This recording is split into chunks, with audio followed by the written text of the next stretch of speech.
was out the door and then came back. No worries. Yeah. We're an exceedingly. Sean, what does your shirt say? Show it to them. Oh, this shirt is. You'll love this shirt, but it Works says Bar. Works Bar, Bar Grill and Hollow Space Sweet. Grill and Hollow Sweets. Nice. Because it's a franchise. Yeah, I thought you guys would appreciate that. Was that from the Hilton in Vegas before they closed it? Or is that No, just a regular shirt? It's a fan-made shirt. Yeah, it's not from the Vegas one, but the one that I have better is the one quality. that they used to sell at Vegas. So Yeah. funny story about Vegas is I went Rough to Knifey I went to swinging the championships. oh that's great. I went to the Las Vegas Hilton for the Star Trek experience like 6 months before they closed, and they were like literally just selling as much stuff as they could. And so I bought a box of like 500 matchbooks that said Quark's Bar and Grill on them Oh, that's for rad. like $5 or something like that. And so for like years, literally years, I always had matches that said Quark's Bar and Grill on them. And people are always like, where the fuck did you get these? Like Quark's Bar. It's right there on the name. That's awesome. That's and then- $5 well spent. Yeah, right. No, it was definitely great. And- you'd think Quark could be like really good at pushing his merchandise out there. You know? Yeah. Hey, Okay, so we're doing an official start here. yeah. It is Sunday night. This is the Getting Off Topic podcast. This is Tony It's Todd. This is Byron. And Meg. and this go is ahead. Sean. Hi. This is Sean. John. Welcome. Yes. Yes, sir. Sean Tarjyoto. Thank Oh, you. great.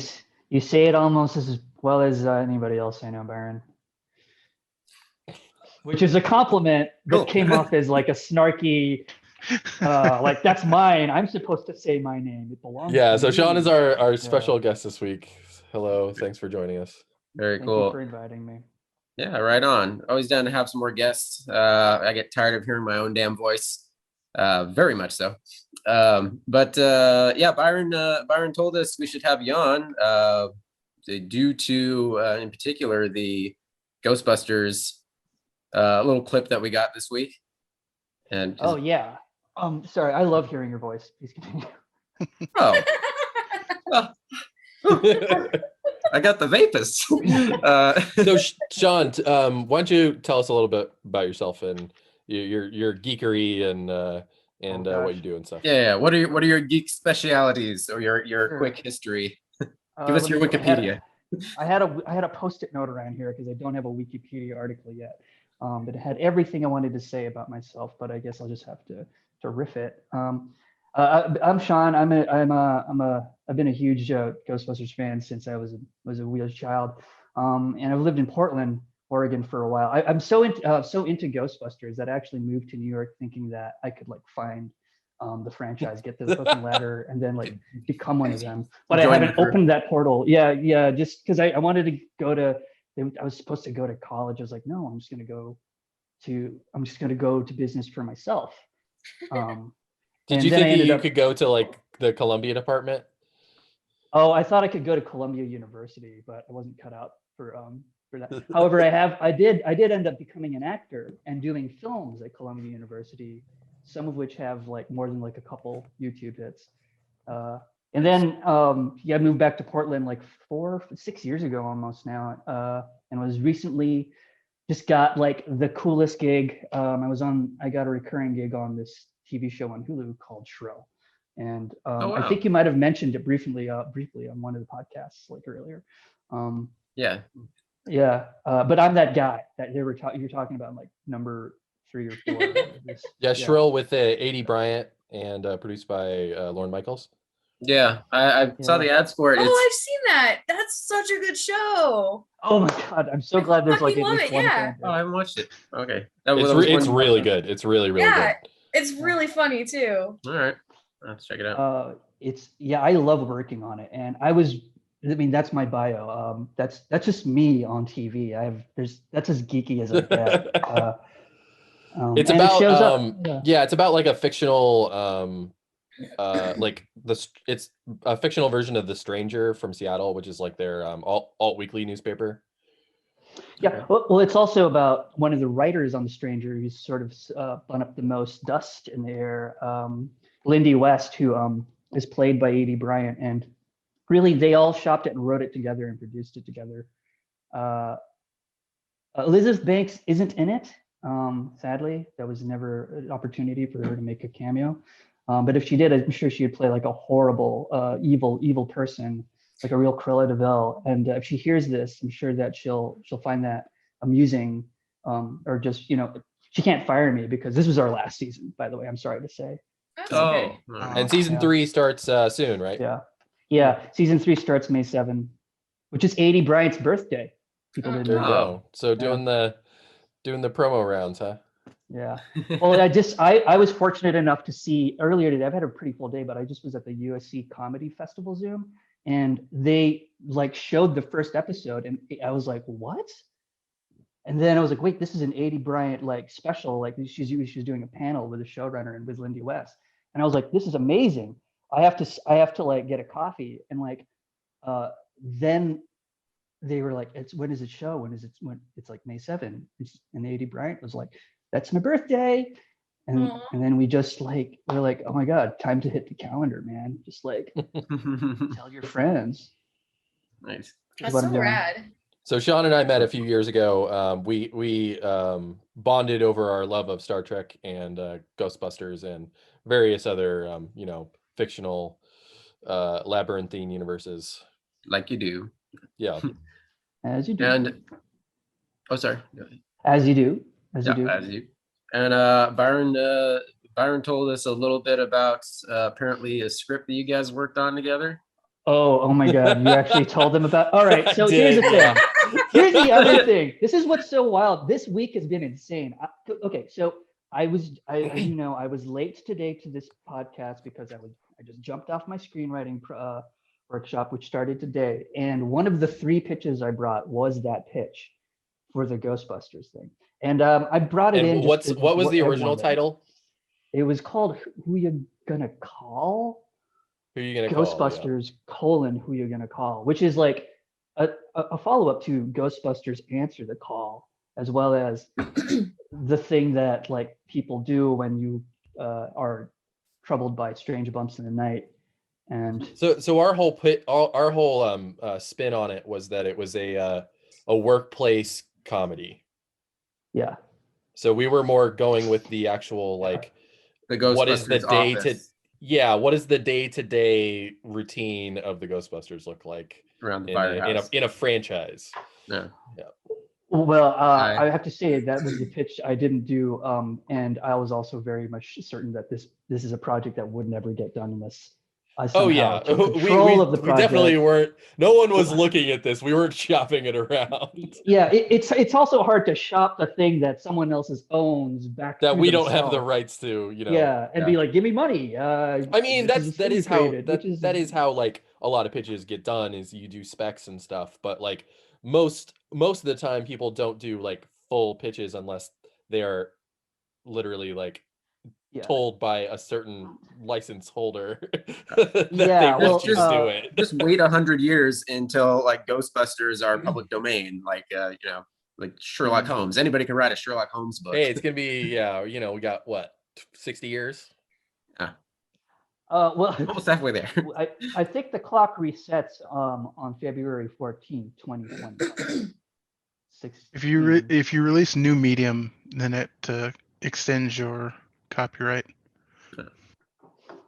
Yeah, which is why I'm planning on working for them in that year. Accurate. Because I think Todd might be right though about that because they are starting a thing. Yeah, but I mean, James Bond is now about to go into like Sherlock Holmes is now in the that's public domain. That's public domain, and James Bond is in the public domain, or soon to be certain ones. And so the versions of the characters that were originated. So like, for example, when James Bond recently went into the public domain in the UK,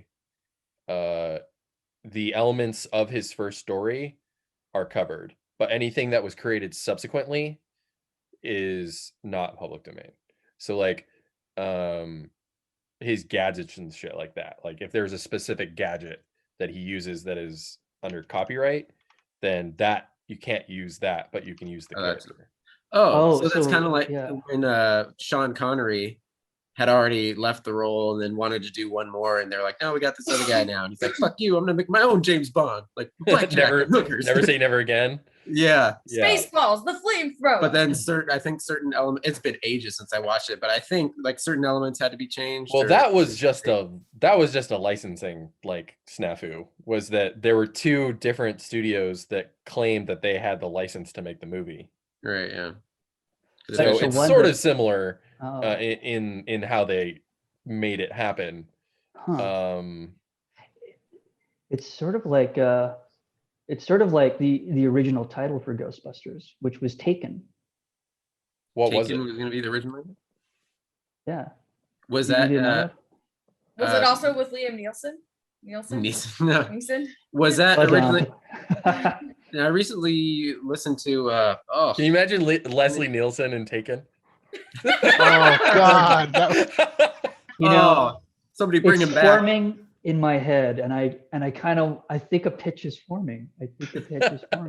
Yeah. Um, Now I remember. I've seen behind the scenes. Documentaries on it, and I also read that or listened to the audiobook recently of. I think the name of the book was Wild and Crazy Guys, where it was like the beginnings of SNL. About like Jim Belushi and stuff. Yeah, and they And- did go into a little bit of side story because they focused on certain people in different chapters, and one of them was about Dan Aykroyd, and then Dan Aykroyd along with John Belushi, and how it was originally going to be a vehicle for the two of them, the film, and they were writing it together, or I forget if they're writing it together or he was just writing it for him. Dan Aykroyd was writing it for him and Belushi. it was definitely a Belushi vehicle. Yeah, and it was going to be Belushi, like they were going to be time traveling, not just paranormal investigators, but time traveling ghost catchers. And it was so out there and bonkers. And I think once Ramis eventually came in and they switched over to modern day New York. And How did Harold Talking Ramis about- get involved with all that? Because was he already friends with all of them? Oh yeah, they were totally buddies back before SNL. SNL like was the sort of like jumping point for a lot of improv nerds who like studied with Del Close and company. Bill Murray, Harold Ramis, and Dan Aykroyd, and John Belushi, and like Eddie Murphy, and the whole like New York scene over there was also like a Chicago scene. There was a lot of intermixing going on. Yeah. But And then you had the like, SCTV guys like Moranis Exactly. and John Candy. And Moranis was also with John Candy. John Candy was supposed to be play Moranis's original. Was supposed to play Lewis. Yeah, Tully. he was gonna be But Lewis then he was Tully. like, yeah, but they were like, no, I can't do this. Lewis is funnier. And then Rick Moranis is funnier. I could go on and on about it. So for anybody who's wondering, there was a clip this week from the new Ghostbusters Afterlife, and it was the first time we've seen any new footage since that teaser trailer came out last year. I mean, it's been almost a full year since I think we're past a year at this point. hell, the movie should have come out already if it kept its original release. That was Exactly. supposed to be last summer, I think, right? June or July last summer. And now they're shooting for, when is it now? November. Okay. Man, Yeah, I that feel like trailer. the last year we didn't get to see any movies, and now movies are happening again, and it's like, oh wow, movies. Awesome. I'm gonna be real honest. I completely forgot this Ghostbusters was even happening until this teaser came out. No. Honestly, I'm pretty excited because Jason Reitman is writing and directing it, and I mean, just his career by itself is fantastic. So, and the fact that he grew up around, he grew up on the set of Ghostbusters 2, and he's so entrenched in it that I think he's the perfect person to take it on. Yeah, for sure. I kind of echo that. I feel like it's in it's almost like someone passing a baton or a shield over to someone who deserves it, and then that person just being like, yeah, it's mine. I'm just rather than the government just coming in and saying oh yeah, we picked a guy. Yeah. Yeah. Kind of cool little side story. I remember hearing, I think sometime last summer, like after the film was in the can and it was done, and he screened it with his dad, Ivan Reitman. And he said by the credits rolling, like his dad was crying, like he was in tears, and he was just like, I forget what the exact words he said to him, but something like, "I'm so damn proud of you," or like something like said it was amazing, basically. So I heard that news, the tidbit of information as well, that and then like seeing the new trailer reveal with the mini pups just sort of confirms that. I feel like Yeah. it definitely is a heart. It's a real stab to the heart, this movie. I was a little concerned. First off, I resisted watching the clip. Like I saw headlines, there was a new clip, but Ghostbusters is one of those things that's so near and dear. I want to refuse to see as much as possible before I hit the theater, because I'm so sick of seeing half of the movie revealed, in trailers. It really bothers me. So, but Byron suggested you coming on and us just like talking all Ghostbusters shops. Like, well, crap, now I have to watch it. And then once I saw even like the YouTube screenshot before you click play on it and you click on the link, and I saw the silly little Stay Puft guy, I was a little concerned. I was like worried that like this is either going to play very well or very or just poor. like yeah. Sean and I were talking about this earlier about how like we weaponized nostalgia for millennials is like a real thing. Like and like the Force Awakens and specifically Rise of Skywalker are the like really poor examples of nostalgia being like utilized in a way, in a like really cynical way. And I personally am not a huge fan of the Force Awakens for exactly that reason, is that it's just too similar to, it's just a remake of A New Hope of pretty much. And I was really worried, and there were some other people that have echoed this sentiment on the internet, that just more Ghostbusters is just going to go down that route of why do we have to do this? But I also feel like Ghostbusters, there is a lot more that hasn't really been explored, especially in like the cross media that's been released. And the two movies are great, but like, and they are classics, but there's so much more to that world that I think fans really do want to see. And bring it on. Yeah. Well, I would agree. I would totally. Yeah. Go ahead. I would totally feel it. I mean, but I really want to hear what everyone else thinks about it before, because I'm so biased. I'm like, well, I first saw the teaser. Actually, it got spoiled to me because I saw a meme on Twitter. It was one of the 4-panel memes that had Baby Yoda, and then Baby Yoda getting pushed out of the way by the little Stay Puft. And I'm the new baby now. Oh geez. I finally ended up watching it, and I was pleasantly surprised. Number one, Paul Rudd really sells it. I mean, oh yeah, because he's Paul Rudd, because he's Paul fucking Rudd. Yeah. But again, once I saw well, actually, the first thing that hit me was the music, which is what hit me in the first trailer and teasers as well. That original score, returning to that. What was the original? Elmer. We were talking about this, trying to figure, was it Bernie Brillstein or Bernie Brillstein's a manager? Elmer Bernstein is a Elmer Bernstein. I think you're right, Elmer Bernstein. Yeah. But yeah, that fantastic score. That's where they weaponize the nostalgia at me. Like when I hear that classic music, it hits me like Elmer Bernstein. Yeah, it hits me like a shotgun. I'm like, oh, yeah. And then the spooky setting, like everything's done well in that quick little scene. It's like less than a minute. And like I said, Paul Rudd really sells it.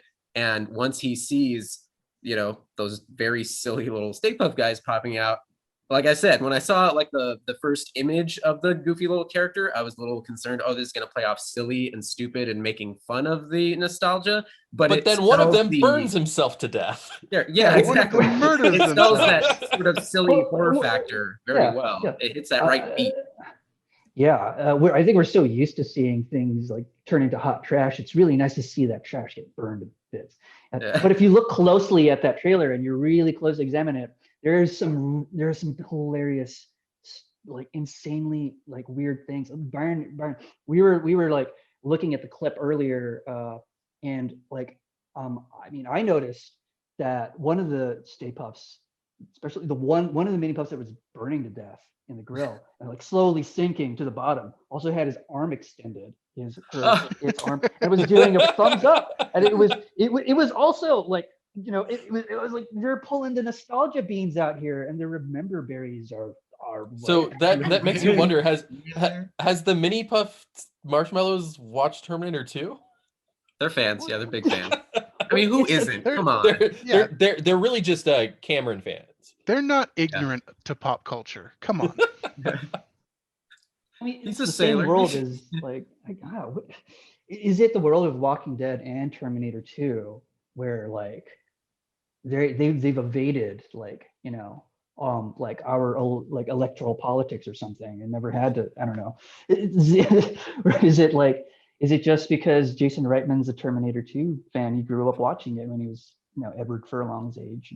Maybe they're in taking it back to last week's podcast. Maybe they're in like a Last Action Hero universe where everything's a little bit askew. So the Stay Puft guys have seen Terminator 2, but it's like Terminator 2 starring Stallone or whatever it was in Last Action Hero.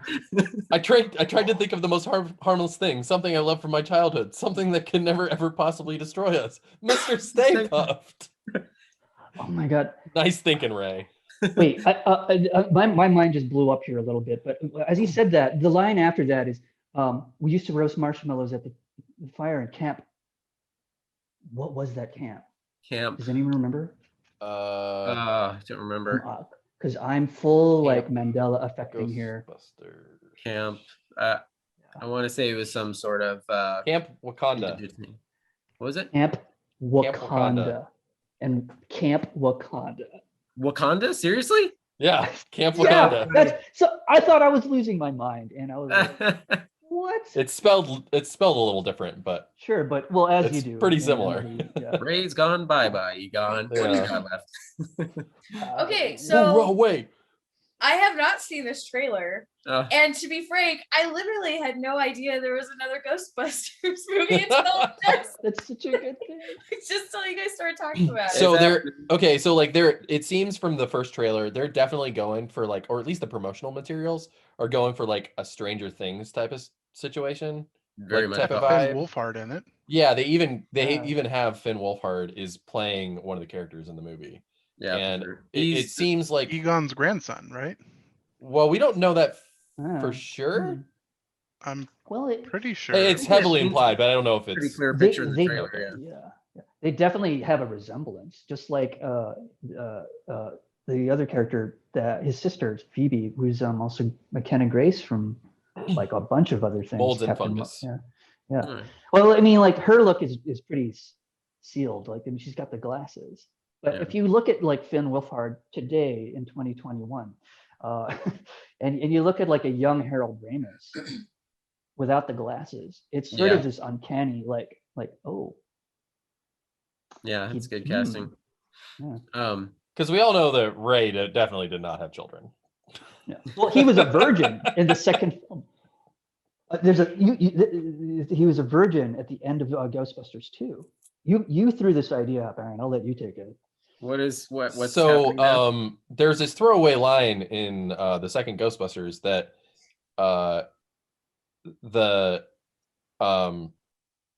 what's his name? Janosch? Vigo? Dan Aykroyd. Vigo the Carpathian can only inhabit a virgin. The vessel can only be a virgin. Wait, what? Yeah. That to successfully like roll into this universe, he needs like a child to inhabit, to be the vessel of. to be the vessel, and But later on, All in them ever saying a virgin. Really? No. Are you misremembering stuff? I may be misremembering this. So, Maybe. what my headcanon has always been is that Ray Stantz is a virgin well into his 30s. Okay. I completely don't agree with Byron's theory.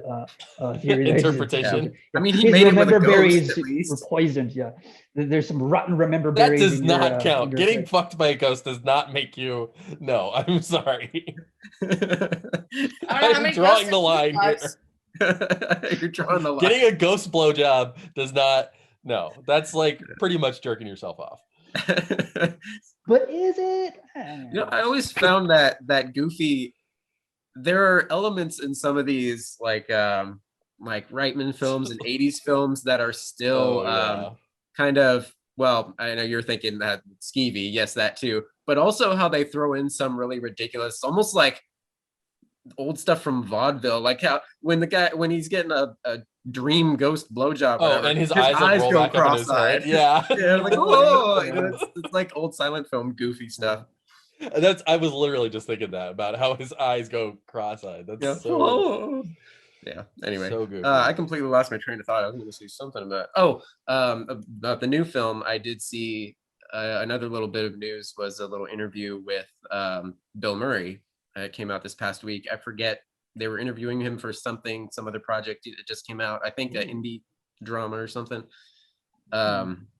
Anyway, of course, at some point they have to talk Ghostbusters, and Bill Murray, who notoriously had beef with Ghostbusters 2 and really did not appreciate that I think if I remember right, when they originally met and talked about working out the story, they were going in one direction, and then when he showed up to set, it was a completely different film. And they didn't tell him. Yeah, and that it really like burned changed so him. dramatically. I guess all the creative stuff, they kind of went in a other direction for years. He was kind of like, yeah, the second one was there, but it was the first movie that was good. Are I you mean, I've speaking always about the really liked the second or the second one first? personally. I enjoyed them both. But anyway, But I Bill was Murray, also a literal like child when I first saw it. So yeah. But anyway, as far as the interview, I thought it was cool because Bill Murray, being the guy who gives no fucks and is free to critique whatever he damn well pleases, he kind of makes known when he thinks something isn't that great. He had nothing but praise for this new movie. It was Really? very much, he was like, oh yeah, it was fantastic, like everything. He said in so many words, like, this is the first one that feels like the first one again, like it's up there. He's like, yeah, so we got like 2 good ones out of 4. Wait, but didn't in Terminator the mom, what was her name? Sarah Linda Connor. Hamilton. Yeah, Linda Linda Hamilton. Didn't she say that about the newest Terminator, and then that turned out to be shit? I still haven't watched it, but I remember. But you're basically Oh wait, do you mean same scenario? Talking about Dark Fate. I don't that, know, whichever last one like that came Yeah, out. I mean, the one it's that in kinda- it's in their best interest to say that these movies are good because they're yeah. they're usually getting paid on how well the they're movie vested does. financially in this. True, yeah. But at the same time, Bill Murray has been historically the guy who kind of bucks that trend. He doesn't give a shit and kind of says, Yeah, whatever's but he on also his did mind. he also did promo, like the promo rounds for Ghostbusters 2016. So Yeah. And he also Anyway. made Garfield, so there. have you heard the whole story about how he ended up doing Garfield? No. It was Oh. a miscommunication. Oh, no, Or- wait. Yes, I do remember now. Well, But I yeah, haven't, go so, I so would like to Go hear on. it. he heard that the Coen brothers were working on it. And yeah, there were Coen brothers who were working on it, just not those Coen brothers. Yeah. And he literally was just like, "Oh yeah, I'll do it then," and signed Well, up without figuring out that it was not the Joel Coen that he was thinking was writing it. No, I believe it was it Eden Cohen or Eden whatever you say his Cohen, name, yeah. who did like the third Mummy movie, which is, Yeah. yeah. The only Yeah. Mummy movie that was garbage. Yeah. You gotta wonder what Bill Murray was like smoking when he got that phone call. Like, But also, Probably might have been like, high as a kite. I don't think that man is gonna turn down that kind of money, though. Eh, Yeah, he 'cause might he's have also turned. like, is he a producer on it? Does he is he financially like, does he have stake in the franchise, or is he just an actor in it? you mean Wait, in sorry, Garfield? are we talking Ghostbusters or are we still Ghost- talking Garfield? Ghostbusters. Oh, well, I mean, I don't know about that. Well, that's a good question. I think that he doesn't have as much of a stake as like Dan Aykroyd does, you know. Mhm. But I mean, you'd Because have to like Sony tell them technically about it. owns the rights to the franchise, but Dan Aykroyd created the characters, so he gets money every time those characters are used somewhere. Yeah. Well, if you drop it down in terms of like the contract that you have to have with like the DGA, the PGA, the WGA, and the different unions, then Dan Aykroyd has way more cards in the game. But then again, it's his baby. It's what he, he's it was, and it was really the thing that helped all of them like go from like SNL to like Oh yeah. huge careers. Yeah, Bill Murray created a lot of cards. they weren't like rock star status until Ghostbusters like made a Yeah. bajillion dollars. Yeah. That's just because, I mean, look, there's a story out there that Bill Murray traded he was like, I will do this movie because you guys are in a bind because Jim Belushi had just died that year Yeah. or the year before. And in exchange, he would go do he wanted like to do this film called The Razor's Edge, which was a straightforward. Yeah, it was like it was like 7 years in Tibet, but set in like the 1920s, I think. Yeah. And those were like huge in the 80s. Like Christopher Reeves did a 1920s type like period piece that was all about his mind losing his like he was in a dream or something in a coma, and then he saw like a penny at the end of it, and then it woke up and then turned. I'm sorry. And then they made The topic. Shadow in 1994. Oh God. That was good. The Shadow. I would have to go back. I haven't seen it since. I remember enjoying it a lot as a kid.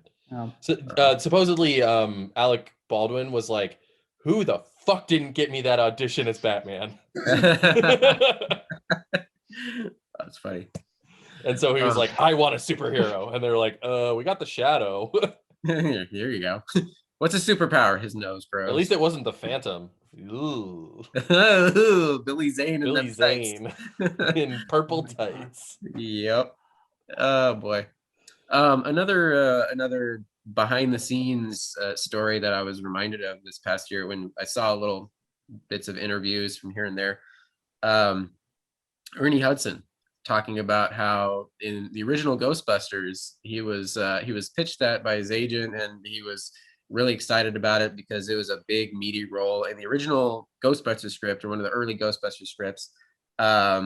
Winston was a full Ghostbuster. Like, he was there for most of the story, and by the time they got to shooting and the final draft, it was cut down significantly. He's Like, not even introduced until the second act of the movie. Like, yeah, and he just kind of becomes a shell of a guy, like the audience avatar, just stepping into this world of the Ghostbusters. So he's kind of said, like, I appreciate it that I served that role, but it still really burned as a, early in his career. He was really looking forward to, like, this is going to be the big thing. And I mean, it was still huge, but it's funny because we hear that story at the same time that we're getting a new movie, and we're like, and he's supposed to get a much more complete character, like another dimension is supposed to be laid out here. Like, it's like the opposite of like the Snyder Cut. But it's like, the thing is, another off-topic topic, but that role is originally meant to be like a meteor role, and they were trying to get like Eddie Murphy. There was a rumor about him. Eddie Murphy. But the thing is, the character itself, like, it has a completely different dimension in like the IDW comics, and even in the Ghostbusters like cartoon the real series. Ghostbusters. Yeah, I've been meaning to read those comics. I've heard nothing but good things. Well, no spoilers, but there is a crossover version where the real Ghostbusters enter the IDW Ghostbusters dimension in order to stave off another class 7, and then both Winstons meet each other, and then they realize they have slightly different backstories in terms of the military, and they went to different branches. And then it's like, oh, I knew it. And so I wonder if they're going to like go with that So it's always really impressed me that like there's a lot of mythology to the Ghostbusters universe that's like, it's on screen, but not all of it is on screen. And there's been a lot of stuff that was invented by like the real Ghostbusters show and the comics, and a lot of fans of the franchise. Like, there's been like video games since the 80s There's the video game that they made that was originally using the same concept as Ghostbusters 3, that came out like 10, 12 years ago. Yeah, and then they it just was did a remaster. remastered last Yeah, year. yeah, Yeah, last year, 2 years ago. Yeah. Yeah. Here's And how it's a much of great geek I game. am. Yeah, I love that one. Here's how much of a Ghostbusters geek I am. I currently have both the remastered version, the original version from Terminal Reality, the one from Nintendo Wii, an Xbox version, and oh, right, everything but the PlayStation version, which is multiplayer, which is like where I completely failed. So, in As- your as a opinion, fan. was the remastered glow up worth it? Well, you know, the inner cuts are they're tighter. They're tighter. Janine Melnitz has a slightly more, I think, a slightly more elevated role, and I think if anything, it's worth like getting it just to be like, is the gameplay better? Well, it really depends on your hardware, but I would say that if you're looking for a completely different engine or like no, but if you're looking like at in terms of just graphics, it's probably tighter. There's probably less glitchiness. You know, So but it's Sean, also what like a weird engine. if you could do anything with the franchise, and where would you take it? What would you do with it? You want to hear my pitch? Do it. Let's go for it. You want to hear? Okay, this is never going to get made because I don't actually own the rights to this, and so this is really just a fan fiction piece of work. Hey, but remember, But Kumail Nanjiani did an X-Files podcast, and then he was in the X-Files. Yeah. well, I So- don't quite want to flip this coin so high into the air that it never comes back, but I'll do it anyway. But all right, so this is the pitch for Ghostbusters Columbia Department / who you're gonna call / Ghostbusters 97217. Okay, business is great for a newly minted franchise of Ghostbusters stationed in the most haunted city in the Pacific Northwest. But when the charismatic leader of an extant Babylonian cult buys boatloads of real estate and revitalizes the once dormant post-life spiritual rights movement, can these Ghostbusters stop the end of the world without ruining the whole city? I hand that up. I'm gonna go with no, without ruining the whole city, at least, Right. Well, you know, it's a because want, they're not always a need. causing like millions of dollars in property damage. Yeah. Well, I mean, in the original game on in the third Ghostbusters, they had the city of New York had an insurance policy to cover all the damages to all the small businesses. Sort of like damage control in Yeah. Marvel. Yeah. That's cool. So wait, so let's go back to that pitch really quick. Post-life spiritual rights movement, or what was it? Yeah, this is an addition that I threw in. It's this idea that, you know, there are people who believe in, you know, the rights of the afterlife. Like maybe it's not their fault that they're stuck on this plane, and maybe they Yeah. shouldn't be, you know, incarcerated for life after their afterlife. Maybe there's a problem there, you know. Yeah, but sticking they're them in all- like a giant like storage container, that seems like a real bullshit move. I mean, well, they're like, who knows, you know, like that was Walter Peck's whole, you know, thing though, but he was more concerned about the environmental effects. So Yeah. on our, you know, on our planet, right? What so an like, asshole. yeah, the EPA with their crazy 80s shenanigans. I mean, well, the EPA was a pretty new thing, and like it was only, you know, it was in the 1970s. That's when they figured Like out they that, needed yeah. a thing. So I think we're touching on one of those elements of like a childhood movie from our childhood where if you think too hard about this specific mechanism, it kind of spoils everything. Like seriously, like what these ghosts, you're just gonna trap them like they're just incarcerated for all eternity in this, you know, this giant washing machine. It's kind of fucked up. Kind of like Hey. when we talk about like the realities of Pokemon, like capturing these wild animals and, you know, putting them in servitude and just basically having them dogfight.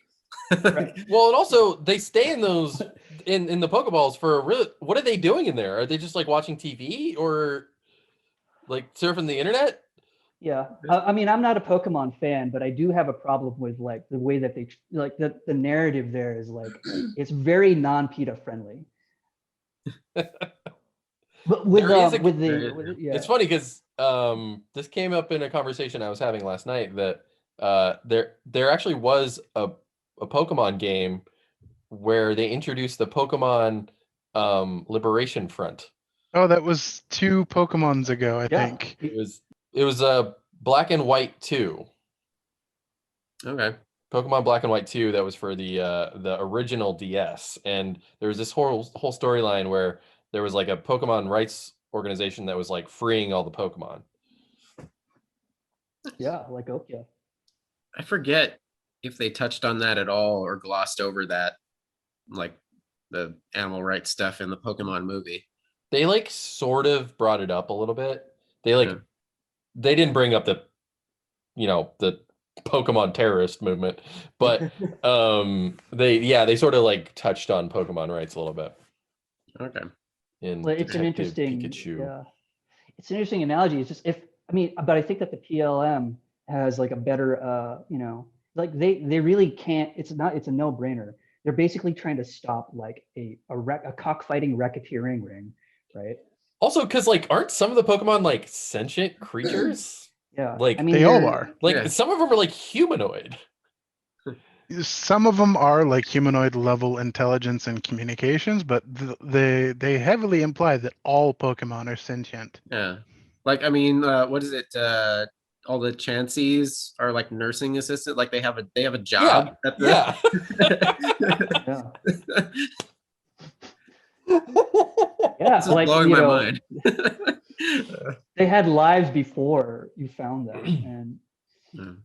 they're not just here for your entertainment, or to be studied in a glass cage. No, Or they're are they? they're here for us to battle. Yeah. To battle with people. It's a Sean, small world. are you a or I guess in the long ago before the land of COVID, the age of COVID, were you a convention goer? Not a yearly one. I was pretty broke actually before COVID.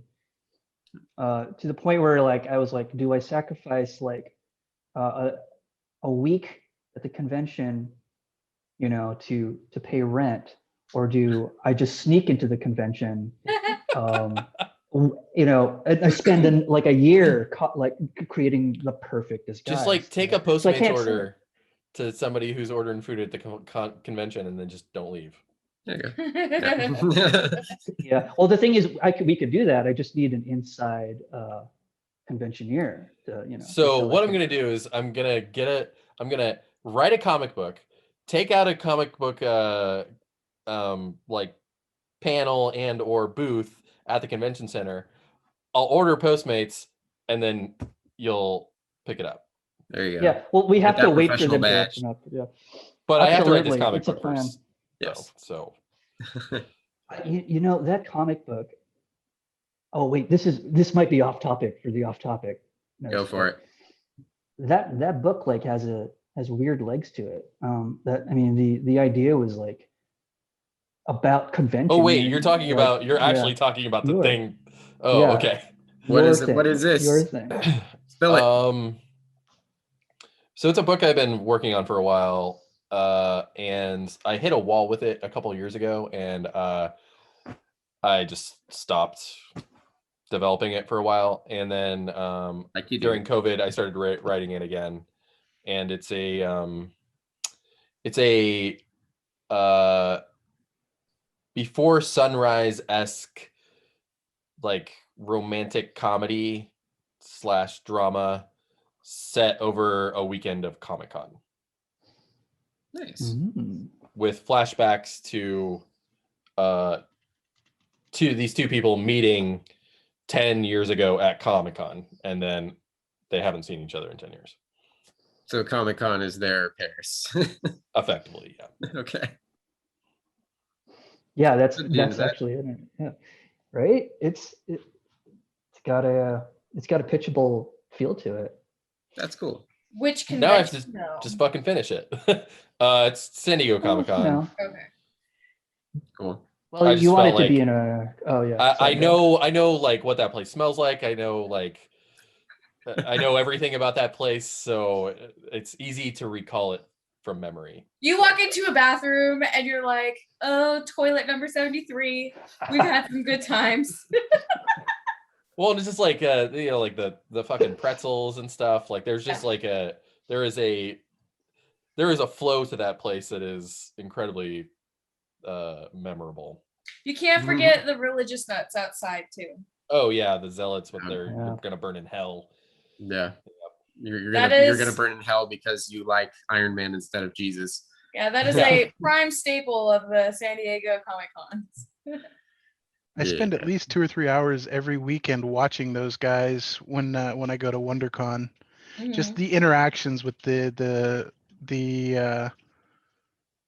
very vocal cosplayers that are out there, and like the very revealing like video game characters. They'll like go and twerk in front of those guys, or I witnessed a couple of Links. Two guys dressed as Dark Link and regular Link actually kiss in front of them, and that was Yes! hilarious. Yes! Oh.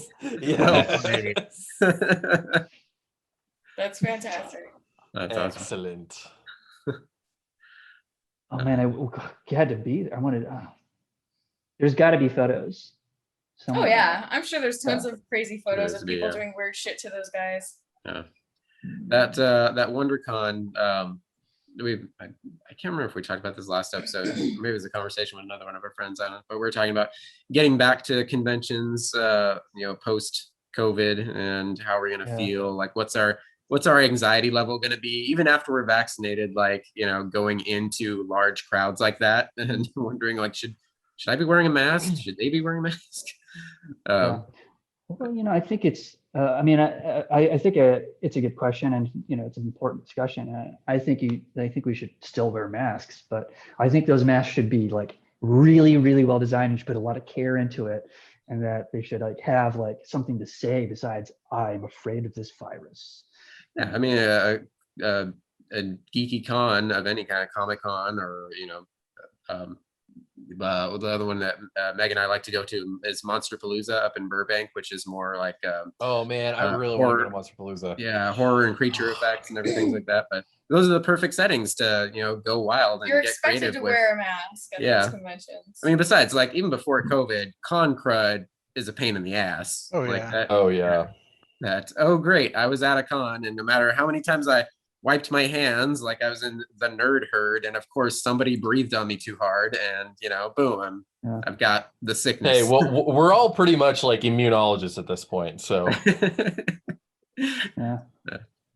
So, what protected you from getting COVID? Oh, the many years of convention going. Built up that strong immunity to literally everything.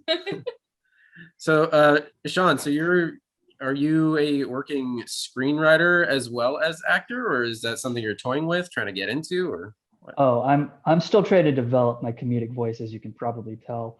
The writing element is a thing I want to do, but I'm not sure yet if I want to just be like in the writer's room constantly pitching my battles, or if I want to be someone who just comes up with an occasional really brilliant idea and then sells it and then buys it back and sells it to someone, and flips that, or if it's just like I'm just doing this because I'm worried I'll stop being a good actor, I'll stop being funny.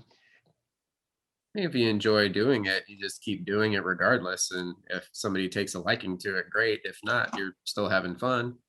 I mean, I say that as somebody who has written a thing and have realized I really don't have fun writing. What's that old saying? I don't know who originally said it, but an author, or maybe it was a screenwriter.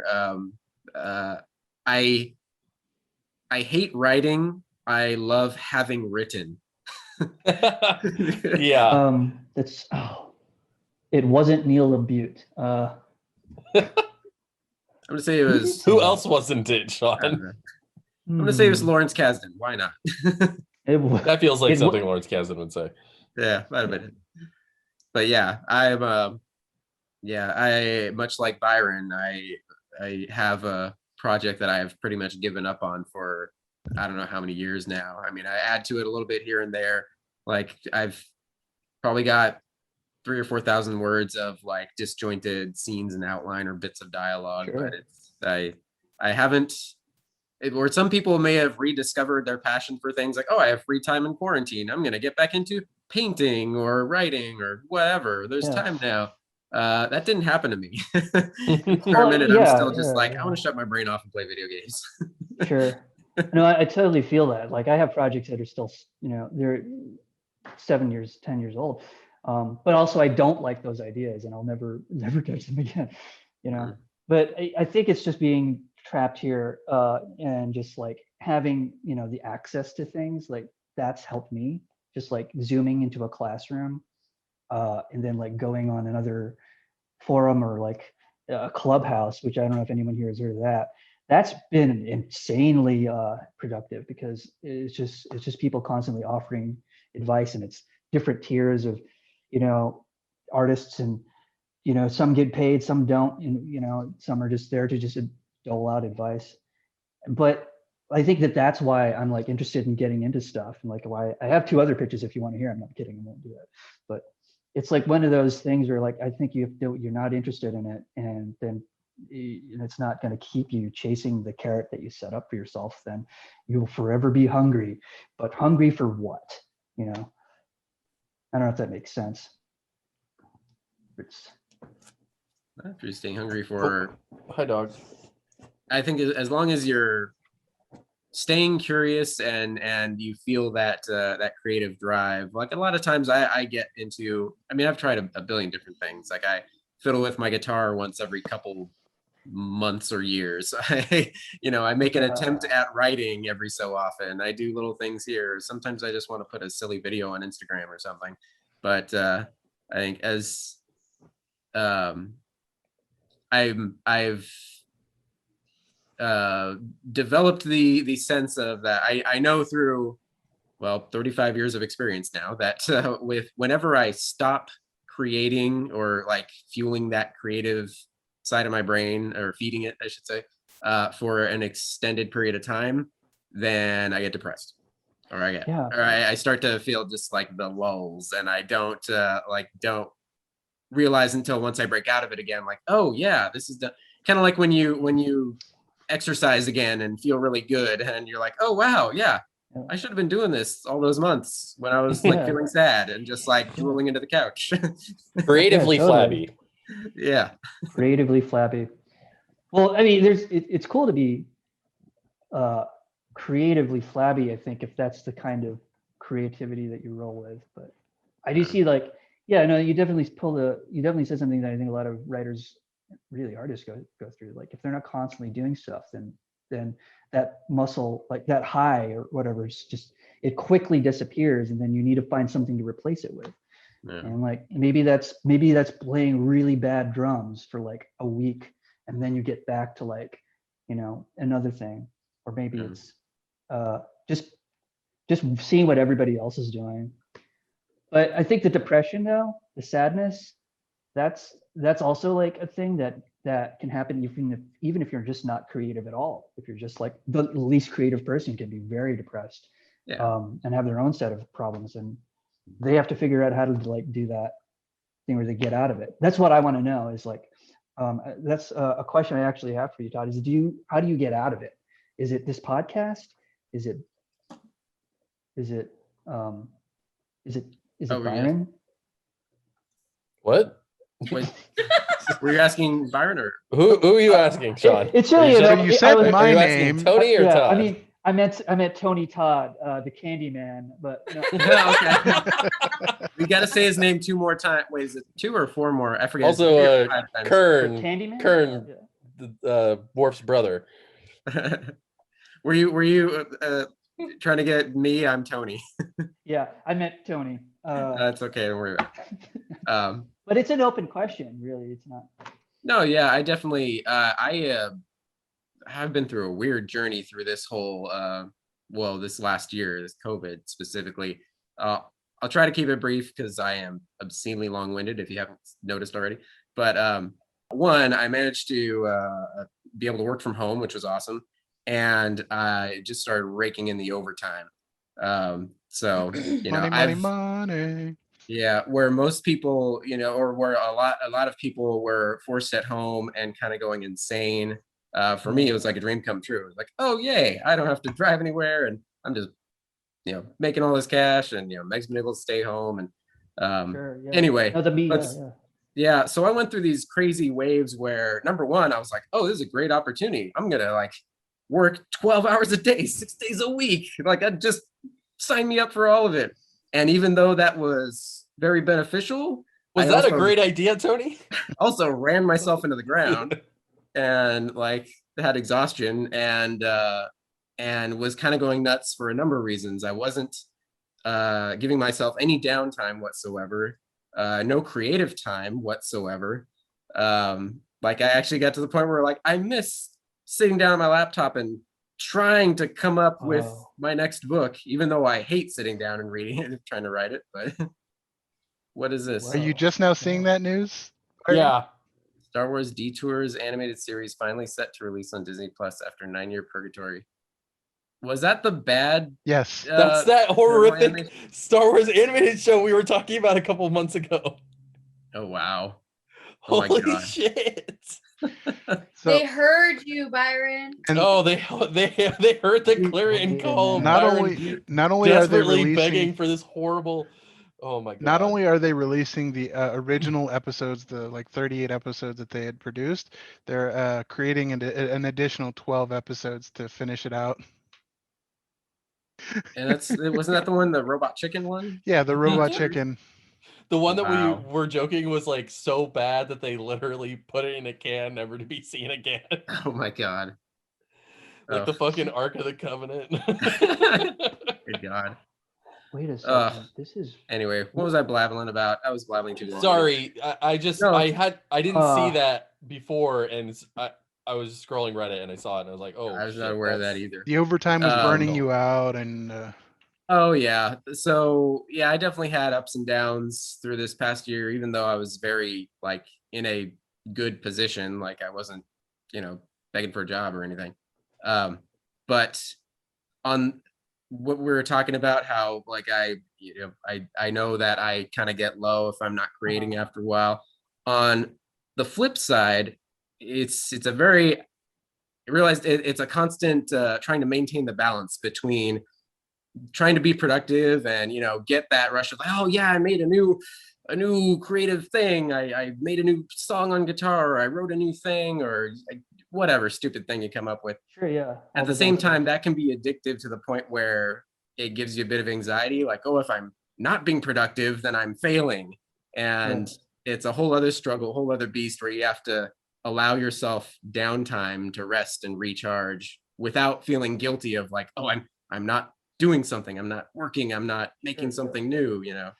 Do you struggle with that at all? Trying to figure out if you should be auditioning for the next thing or just taking some time?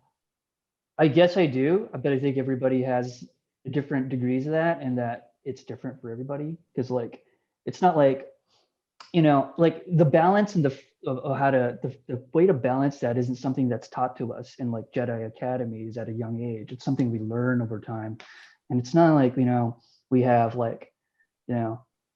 everything out there is great, or everything we do is perfect. Maybe this is a bit of a cynical Matt Besser improv take on things, but I don't know if you know who that is. But I'm looking at the Star Wars Detours still shots, and that was somebody's idea. That got greenlighted. Right.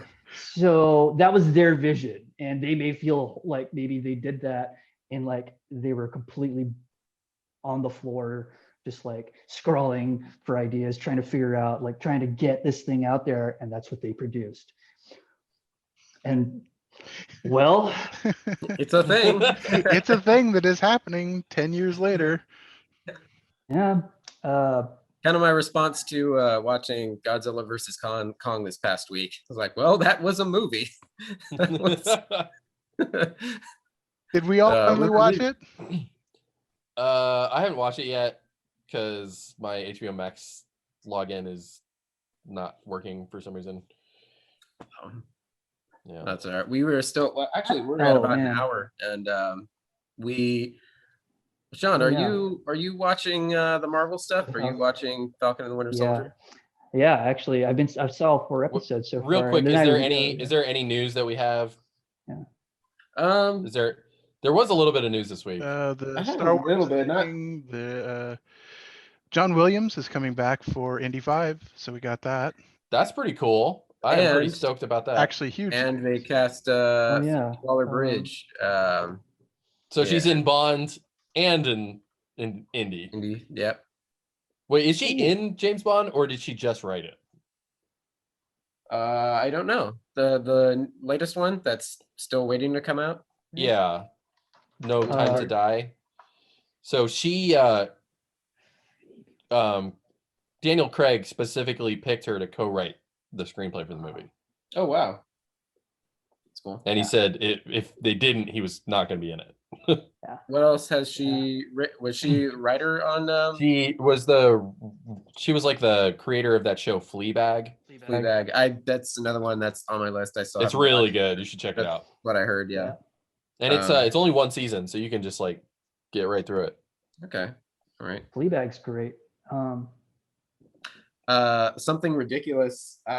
I can't help but, I mean, I guess since I looked it up for a previous podcast, now it's just popping up in my Google feed.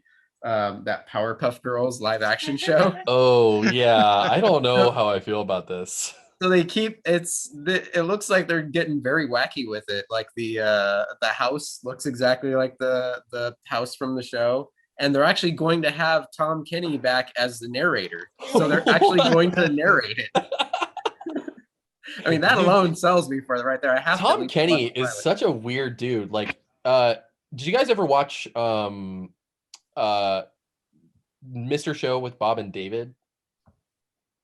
No, It was like Bob tiny- Odenkirk and David Yeah. Cross's like a stand-up or sketch comedy show in the mid '90s after Bob Odenkirk had finished on SNL.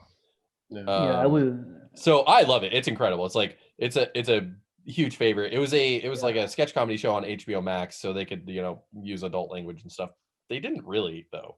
But Tom Kenny, that's the first place I ever saw him, and he met his wife on that show. Who they're also, interestingly enough, they're also in the video for Tonight by the Smashing Pumpkins. They play the two space explorers that get on the rocket and go to the moon. It's Tom Kenny and his wife. You would know that little Pumpkins trivia. Yeah, of course. I actually noticed it recently. I was like, is that Tom Kenny? Anyway, so Tom Kenny was in Mr. Show with Bob and David, and then shortly after that, he went on to do SpongeBob, and then like print money. Money, yeah, like you do. He Print became money the for money himself, tree. Yeah, pretty much. And because he's also the pirate in SpongeBob. So yeah. Byron, you showed us this week the official Mortal Kombat theme remix from the new movie. Yeah. It slaps. I'm into it. It's pretty good. It's pretty fun. It's pretty good. Yeah, I was into I it. definitely had flashbacks to being like 7-year-olds doing like the worst, like just like in the garage, just looking like a Star Wars kid. looking like Star Wars kid in the basement. I'm I was gonna say George Michael Bluth, but speaking of ridiculous stuff from your childhood, or like being ridiculous in your childhood, well, we know DMX sadly passed away this past week. Yeah, Next gonna give it to you.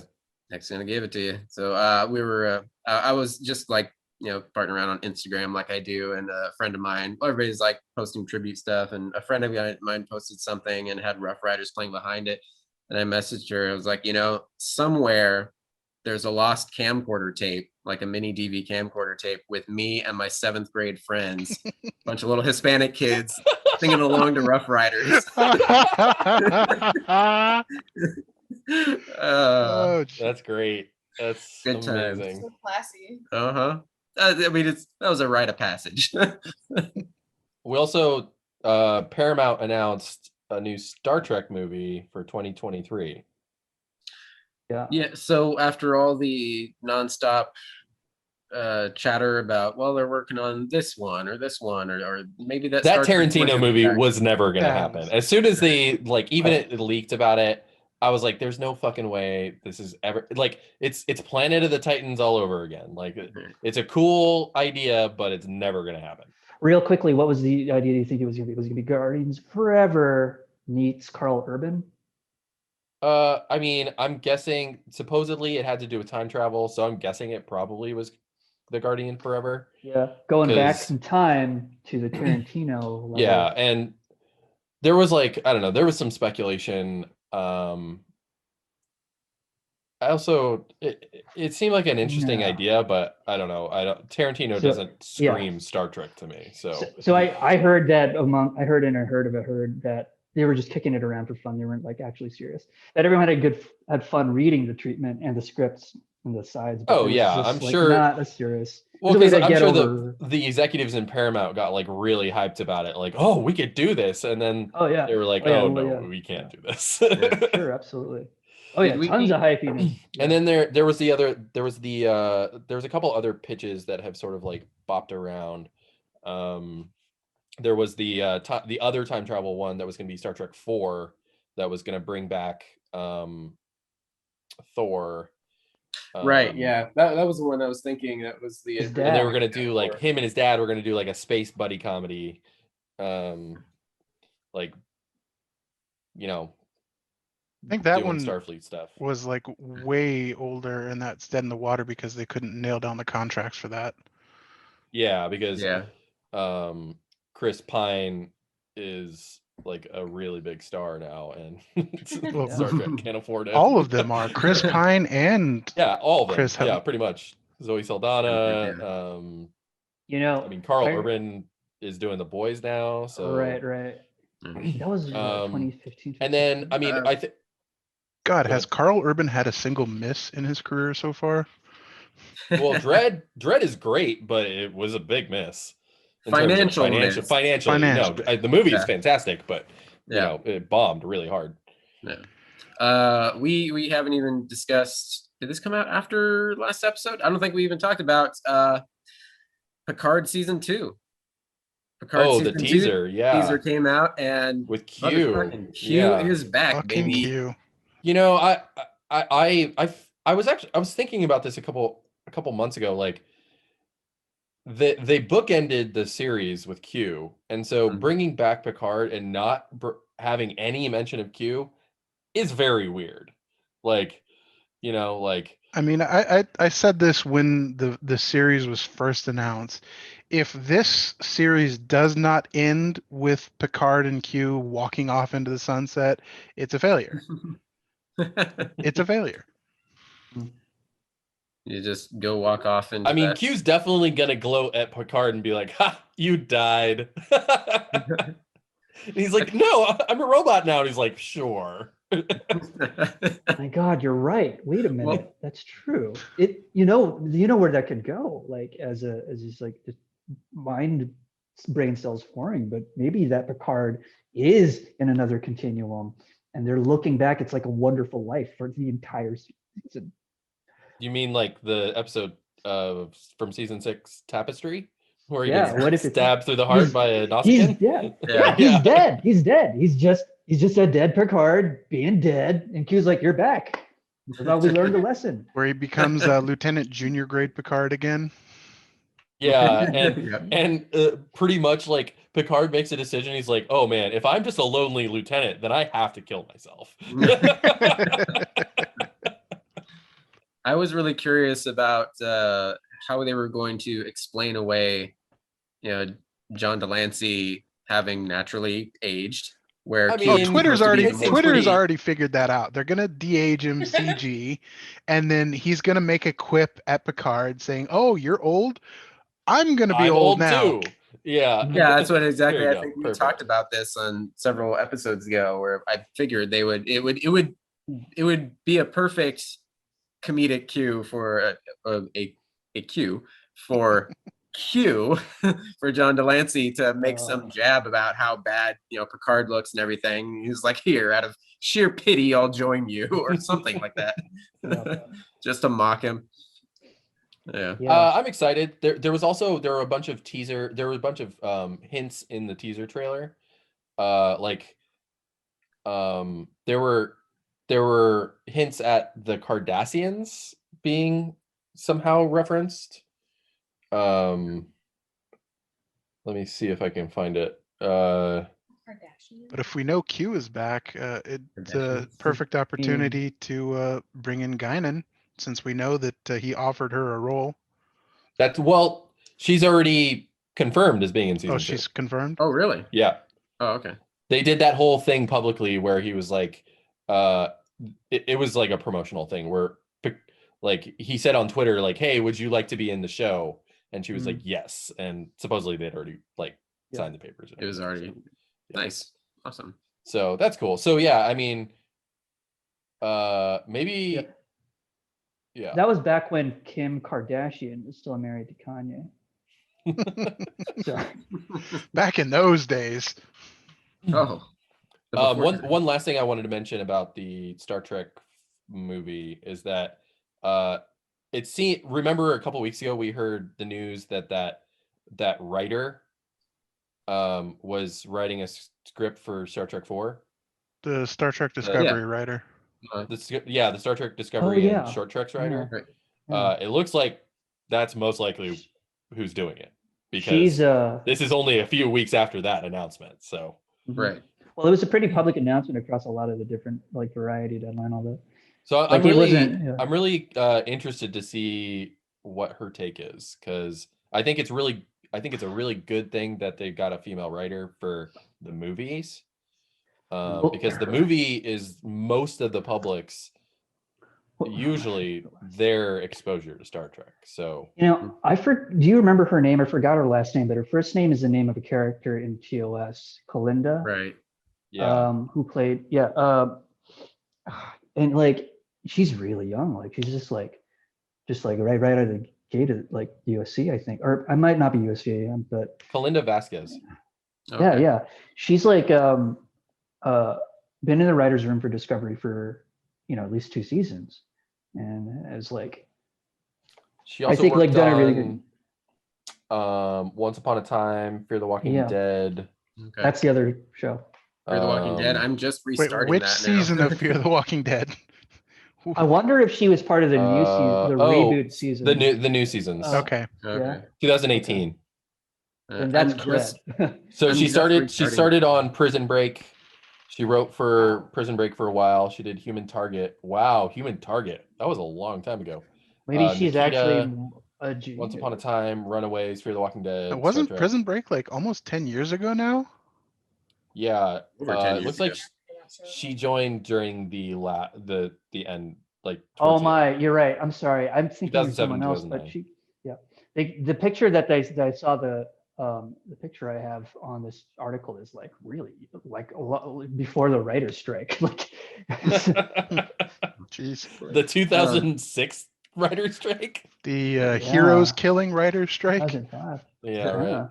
Kind of spinning off of talking about The Walking Dead. There was a little snippet of I think it was a Twitter exchange this past week with Kirkman and fans where they're talking about, I think he was doing an Ask Me Anything sort of thing about Walking Dead stuff, and because the show's gonna be coming to a close and the other shows are gonna be kicking off and whatever.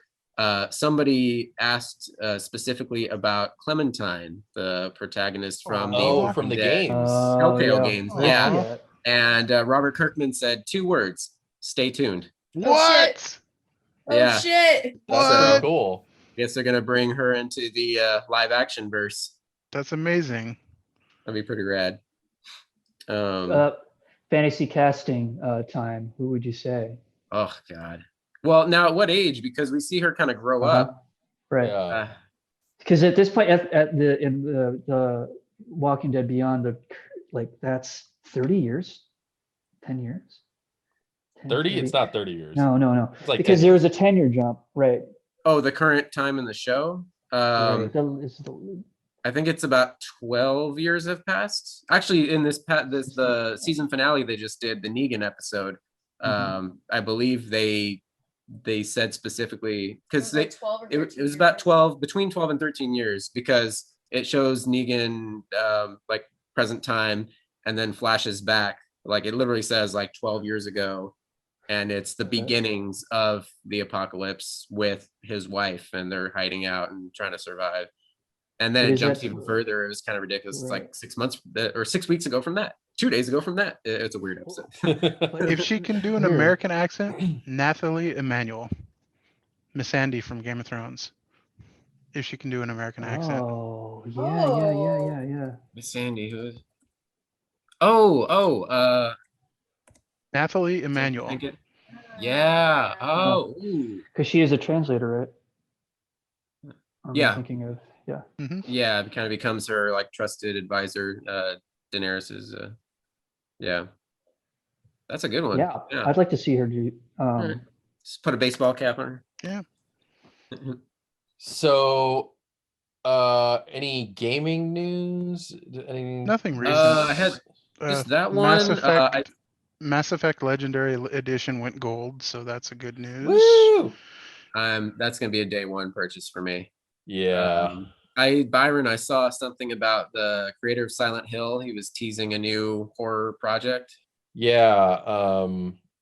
He's been working. He created a new game studio. Okay. Early last year, Yeah. and they're starting to like get into like serious development on it. So I'm Yeah. excited.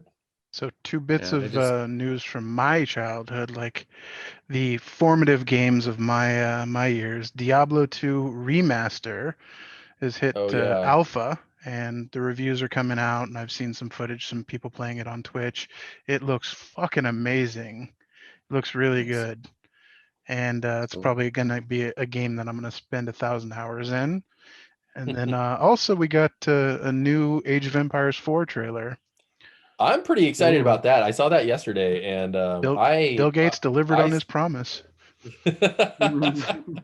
I played pretty much every single iteration of the game. I played the original when it came out. I bought the Oh, Rise wow. of Rome expansion. That blew my mind. And then Age of Empires 2. Was Holy crap. fucking amazing. And the HD Oh, remake they man. did a couple of years ago was pretty good too. Yeah. And they're all on Game Pass now. Yeah. So, and Age of Empires 4 comes out day and date. Date comes out. It's on Game Pass. Isn't that the game where you like build an empire and fight empires? Something like Yeah, that? Yeah. You like you can pick like the Romans Like or wasn't the it like Carthaginians or with the commercial with the really hot chick that would like be narrating, you know, like build your empire and oh no, those are shitty mobile Yeah, games. that's what I thought. Yeah, That's I what was. I thought, but the way you guys were describing it kind of reminded me of that commercial. So I'm like, are they talking about the I same? mean, those games definitely would not exist without Age of Empires. Yeah. Alright.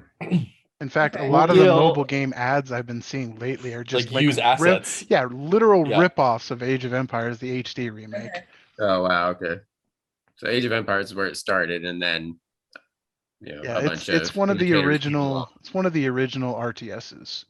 It's a good time to be a real-time strategy fan recently because we're getting they announced Homeworld 3 a few years ago. Finally. We got the Command and Conquer remastered collection, which sold like hotcakes. So maybe we'll get another Command and Conquer game. mainline Command RTS and has Conquer been game. dead for a few years now, so it's good to see it's coming back. Yeah. I feel like all the millennials that played RTSs when they were like children are now like older and like maybe don't just want to play shooters, you know? I think the Well, one franchise that's been kind of holding the RTS genre has been like the Total War franchise. Oh yeah, definitely. Well, and aren't they remaking the first Total War game? They're remaking Didn't Rome. they just announce it? So the was first the one most was popular one, right? Shogun. That was the first one. Okay. But Rome was the most popular. Rome was when it really hit, and then Medieval 2 is when it really like blew the fuck up. Blew up, yeah. And so then- they're remaking the most popular. Yeah, they're remaking that first one, iteration. and they also announced Warhammer 3. So this is the third Oh shit! the third game in the Warhammer series. Man, there's so many wow. Warhammer games now. Jeez. Yeah, Warhammer is kind of blown up video game wise. Mostly the 40K side of the universe, not the fantasy side. I'm more of a fantasy fan, but the 40K universe has a. There's even like a ton. Warhammer like a VR game. Like Oh, there's a couple. There's a couple Warhammer Crazy. VR games. Wow. I think you can play Well, if you- Vermintide in VR. that's crazy. Well, It's- speaking of classics getting remade, this is unofficial. It's a fan made, but Metroid Prime is getting a Oh, 2D. Metroid Prime 2D demake. Yeah, That's pretty cool. They're definitely Yeah. gonna get a cease and desist from Nintendo. Like, Oh yeah, probably. Nintendo cease and desist everything. They even YouTube cease and desist reviews of fucking Nintendo games. So God. that's Yeah. pretty cool. I saw that, and it's only a demo out right now, right? Yeah, Yeah. yeah. There was screenshots that went up as like on April Fools on April 1st. So people were like, "Oh, that's not." But then apparently, yes, the demo is in fact real, and there's a little teaser trailer and stuff.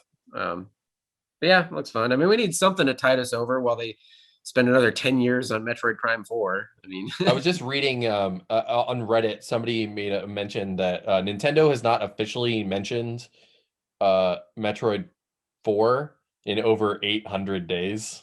yeah.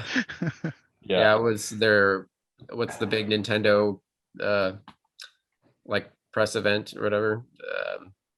It was like 2 years ago, I think two or 3 years ago, that they just showed a splashy title for Metroid Prime, like a new game coming up. it's like fucking Bethesda. They announced Starfield. Starfield and Elder Scrolls 6 like 4 fucking years ago, and we Yeah. still haven't heard a single damn word about either game since. Wow. Dude, That's it's great. weird. Like, what did anybody hear anything about Breath of the Wild 2 and then just and then like turn on their Switch and see like Hyrule Warriors? Just When they announced Well, there Hyrule was- Warriors, they also announced Breath of the Wild So too. there was some speculation that Breath of the Wild 2 was going to come out this year, but a lot of after the fact, what people have realized is that what people thought was Breath of the Wild 2 was just Hyrule Warriors. Well, Breath of the Wild 2 is coming, Oh. so that's No, Yeah, I know they're that, but separate. there Yeah. there were leaks that Breath of the Wild 2 was coming out this year, and a lot of people think that information was crossed, and people just misinterpreted, and it was actually Hyrule Warriors. because it was a rumor mill until. Because I mean, Hyrule it Warriors. looks. If you saw screenshots of that and you didn't know Yeah. exactly what was happening, I would easily think that could be Breath of the Wild 2. Yeah. Yeah. Is it Well, interesting yeah, to see those? I mean, that's kind of been a Nintendo thing for quite some time, and especially with Zelda, the amount of care that they put in those games. Like I remember seeing the very first like demo screenshots for Ocarina of Time, like as Back they in, were like- developing it in the Nintendo Power magazine. Yeah. And there was a page on it about this new Zelda game that they're working on. I think it might have just called it like Zelda 64 at that time while they were developing it. And You know where I first played Ocarina of Time? At John Webb's house. Because he was the first person in our friend group to get a Nintendo 64 when we were in 6th grade. His dad that's bought it one for him. that passed Meg up, and she had never played it, and I bought her. That's because remember, 3DS. my brother was the only one allowed to play video games at the time. Oh, okay. Because video games Um, weren't womanly. They were not for girls. I mean, my parents really didn't care. They, my mom and my dad both played games, but my brother had it in his stupid thick skull that the consoles were his, when in fact they were everyone's. Well, your brother's a sociopath. Well, he is, but that's beside the point. Well, I think you said you didn't have the classic consoles, right? You only had Game Boy, and like you didn't have the home consoles. We had SNES and Sega Genesis, and then we had all of the Game Boys. Okay. Every year, my mom got us a new Game Boy that was out, and then I got a Hey, PS2. Link's Awakening, my favorite Zelda game. That's on the Game Boy. One of the Yeah. top Game Boy, or Nice. the top Zelda games. And now remastered on the Switch, right? Yeah, I have that version too. Yeah. And it's funny because like I have like purposefully not beaten it because I don't want to beat it. You don't want it to end. Yeah. I don't want to Like, hear you're that so- goddamn Windfish song. But I mean, Zelda is one of my favorite video game franchises now. So even though I Yeah. didn't really grow up with it and this nostalgia that a lot of other people have, I've played it in my early 20s and since, and have fallen in love with it. I Yeah. have a fucking Hyrule or a Zelda shield on our wall. Yeah, we You do. know? But yeah, I of bought her course. the 3DS when it came out. Remake of Ocarina of Time. Yeah, the Ocarina of Time remake. Yeah, just love that. That's a good game. I really like that game. I'm gonna Mhm. say this is my Nintendo Switch Nice. case. Nice. It's it's like a Sheikah shield, but only softer. I want a Switch version of Link's Awakening. That's what I want. Isn't that what we were just talking about? They came out with one. No, Or no, it's no. coming. He was talking about the There's Game a- Boy one. Isn't Link? No, The Game Boy Do you version. mean Oracle of Link- Seasons? no, Awakening. no. A Link to the Past. A Link to the Past. Sorry. Oh yeah, The yeah. SNES. Probably one. good. Oh, Gotcha. Supposedly the Link to Link- the Future started out as a full just regular remake of Link to the Past, but then Nintendo was like, but what if it was a sequel Are you talking about A Link Between Worlds? or A Link Between Worlds? Yeah. Yeah. It's basically a straight sequel or spiritual sequel, I guess, to Link to the Past. But yeah, that's a great one. I played that one last year. I played that one and Breath of the Wild. That was good times. Guys, we are almost. You want to at get an into hour it? Yeah. We're I almost was at an gonna hour ask, and like- 30, and we never Yeah. even talked about Falcon Winter Soldier. Let's do it. I was hoping, yeah, like we could segue out using, just let's list off all the things, that we were sort of teasing it, weren't we? I'm not really part of this conversation right now. It's all good, But man. I'm just sort of like dominating it. But like Camp Wakanda, different kinds of shields. What else? Yeah, how do we segue? Metal arms? Did anybody speak about beheadings? Oh boy. beheadings? Oh my. Yikes. Oh boy. So Okay, I have to say, Falcon I Winter Soldier. really liked this episode a lot. As did I. I Yeah. think this is probably my favorite episode of the season. Yeah. Well, we finally got some. It was cool that we had the nice parlay with Sam and what's her face, Carly Morgenthau. Carly Morgenthau. Yeah, because one kind of painted a clearer picture of what she and the Flag Smashers are exactly after. I mean, they've been given this vague notion of like, oh yeah, we want things to go back to how they were during the blip. And she says it very plainly, like, when the shit hit the fan and half the population disappeared, they were welcomed with open arms. And then once everybody returned, they lost their homes. And essentially it was just like, oh, we're like, forget it. We're just going to go back to the way things were before. Bye. You're on the other side of the fence now. Yeah. You're illegals now, essentially. Which is very fucked up. Yeah. Yeah. Well, I Because mean, Thanos it's is effectively they're talking about a refugee crisis is effectively what that is, Yeah. It's a Yeah, topical and- topic because it's like the blip is essentially COVID-19 in a way, but then you also have like the Flag Smashers and the Global Repatriation Council, and like what does that and then Baron Zemo, and what does that represent? Sweet dance moves. That's what that represents. Euro rich kids. That's what he represents. This is my Lamborghini. This yeah. I wonder what the Marvel Cinematic Universe's equivalent of like Bitcoin is, like, because they have the technology to like they're quantum leaps ahead of Start us. coin. Yeah. Yeah. Like, what is that? Oh, Zemo has Bitcoin. He's got He's so much definitely- Bitcoin. He got in. How his family made money was he got in on Bitcoin in 2007. But yeah, NFTs. Yeah. Yeah, no. Oh, you had a know, lot of- Zemo is definitely going to invest in NFTs. He's going to have a virtual NFT gallery in like a VR headset. Yeah, him the power broker. Yeah, so I was actually talking to my sister the other day, texting about the episode, and she said when when the credits rolled, like her jaw dropped, like she was like in shock. She didn't expect things with Walker to go that south that fast and that like brazenly and out in the open. She's thinking it'd be more I of like definitely did. a slow burn, and I honestly it didn't shock me that much because they were clearly dropping the major hints. Like he was roid ragey even without the serum all the episode, Yeah. and like so desperate to prove himself. And I said he you was know, going to be a little war crimey. I didn't think exactly how bad the war crimes were going to get. Like beheading a clearly defenseless person in front of civilians. yeah. That's about as far as you can go. Yeah, Well, once the he actual got- act itself was shocking. Yeah. The road leading up to it was not. Yeah, I The mean, once he weird- got juiced up, and then his Yeah. friend bought the farm, that was instantly like, oh, that's it. This is it. He is out for blood. Period.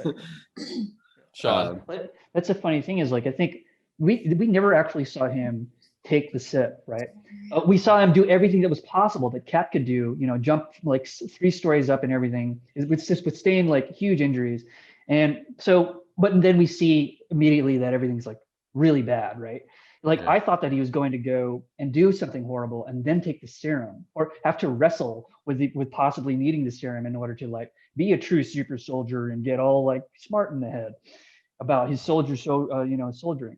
But the fact that he took it and that no one else knows except him, and Cap, and Sam and Stan and like Zemo, means that it's an open secret in a way, but it's also like they're going to say, like, I think the GRC or the GPC, the Global Repatriation Council, is going to be like, I don't think that he knew what he was doing, but they know that he has a serum, and because the world doesn't know that he's been super soldiered up, they can all chalk it up to just being stressed out, having one bad day, But Shit. this is a fucked up theory. No FCC regulations here. Yeah. Yeah, my theory. I don't know about that personally. Okay. A Mainly little too because on the nose to go the one bad day route.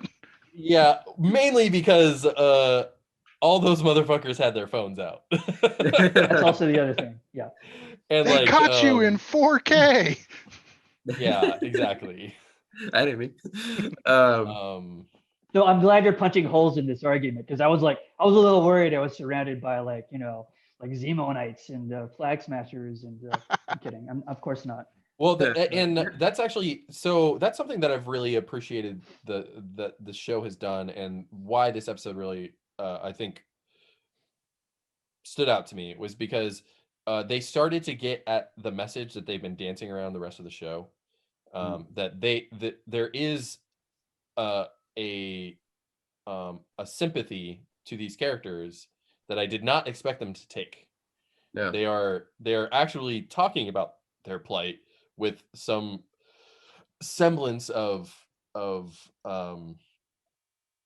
like Sam specifically says that like he agrees with what they're doing. He just doesn't agree with how they're doing it. Yeah. Mind you, they're still taking the stance that like this character is, this Marvel character is upholding the status quo. They can't really have Sam be like, yeah, let's burn it all to the ground, like Steve I Rogers- would like that, but Well, yeah. Sam is he's the central character here, like really, I mean, it's the Falcon and the Winter Soldier, right? Like, what does Stan think? Well, what is like Bucky think? What is Sebastian Stan's like deal here? Is he just like along for the ride as a side character, or is he? I would say there's a bad argument. I would say to, that Bucky bad probably argument. would not be super cool about like burning the status quo to the ground. I But he's also been through a lot of shit, so like Maybe that's not true. I think it's the opposite. I think Bucky would be really for it, and he just doesn't give a shit anymore. Like other than like his personal redemption and growth, like global politics to him, he is done with that. He is done with being Yeah, but part that of also sort of like represents like the end of the United States, and he's like an American serviceman that like Yeah. spent decades defending the United States. So I have a very strong like at least we've seen that Sam has mixed feelings about his service. I mean, that was alluded to in the Mhm. first Captain America movie, or Yeah. at least Winter Soldier, that is his first Captain America movie. So like we know that Sam has like weird feelings about his time as Yeah. But like his vet status. when Bucky was a vet, like they had a clear goal and clear message. There were Nazis that he had to punch. That was the thing then. Now not so much. I mean, there's still Nazis that need to be punched, There are just sadly, yes. not as Well, obvious as the Well, actual I think the telling moment, is how he responded to the cops in episode 2. Mm. I think that moment really sort of like solidifies that Huh. his relationship to authority is like very traditional. Yeah. Well, they have that quick conversation on the plane, I believe, Sam and Bucky, and Sam says something to the extent of, "Oh, because Bucky tells him like you shouldn't have given them that shield," and Sam says back like, "I didn't, like I did not give it to him." He's like he's basically saying like Bucky's saying that it was a mistake to give it up. Sam's like, probably the best thing would have been just to melt the damn thing or something like that. He said to destroy it. But then Bucky snaps back. He says something that said like that means something. Like that's a symbol that means something to people.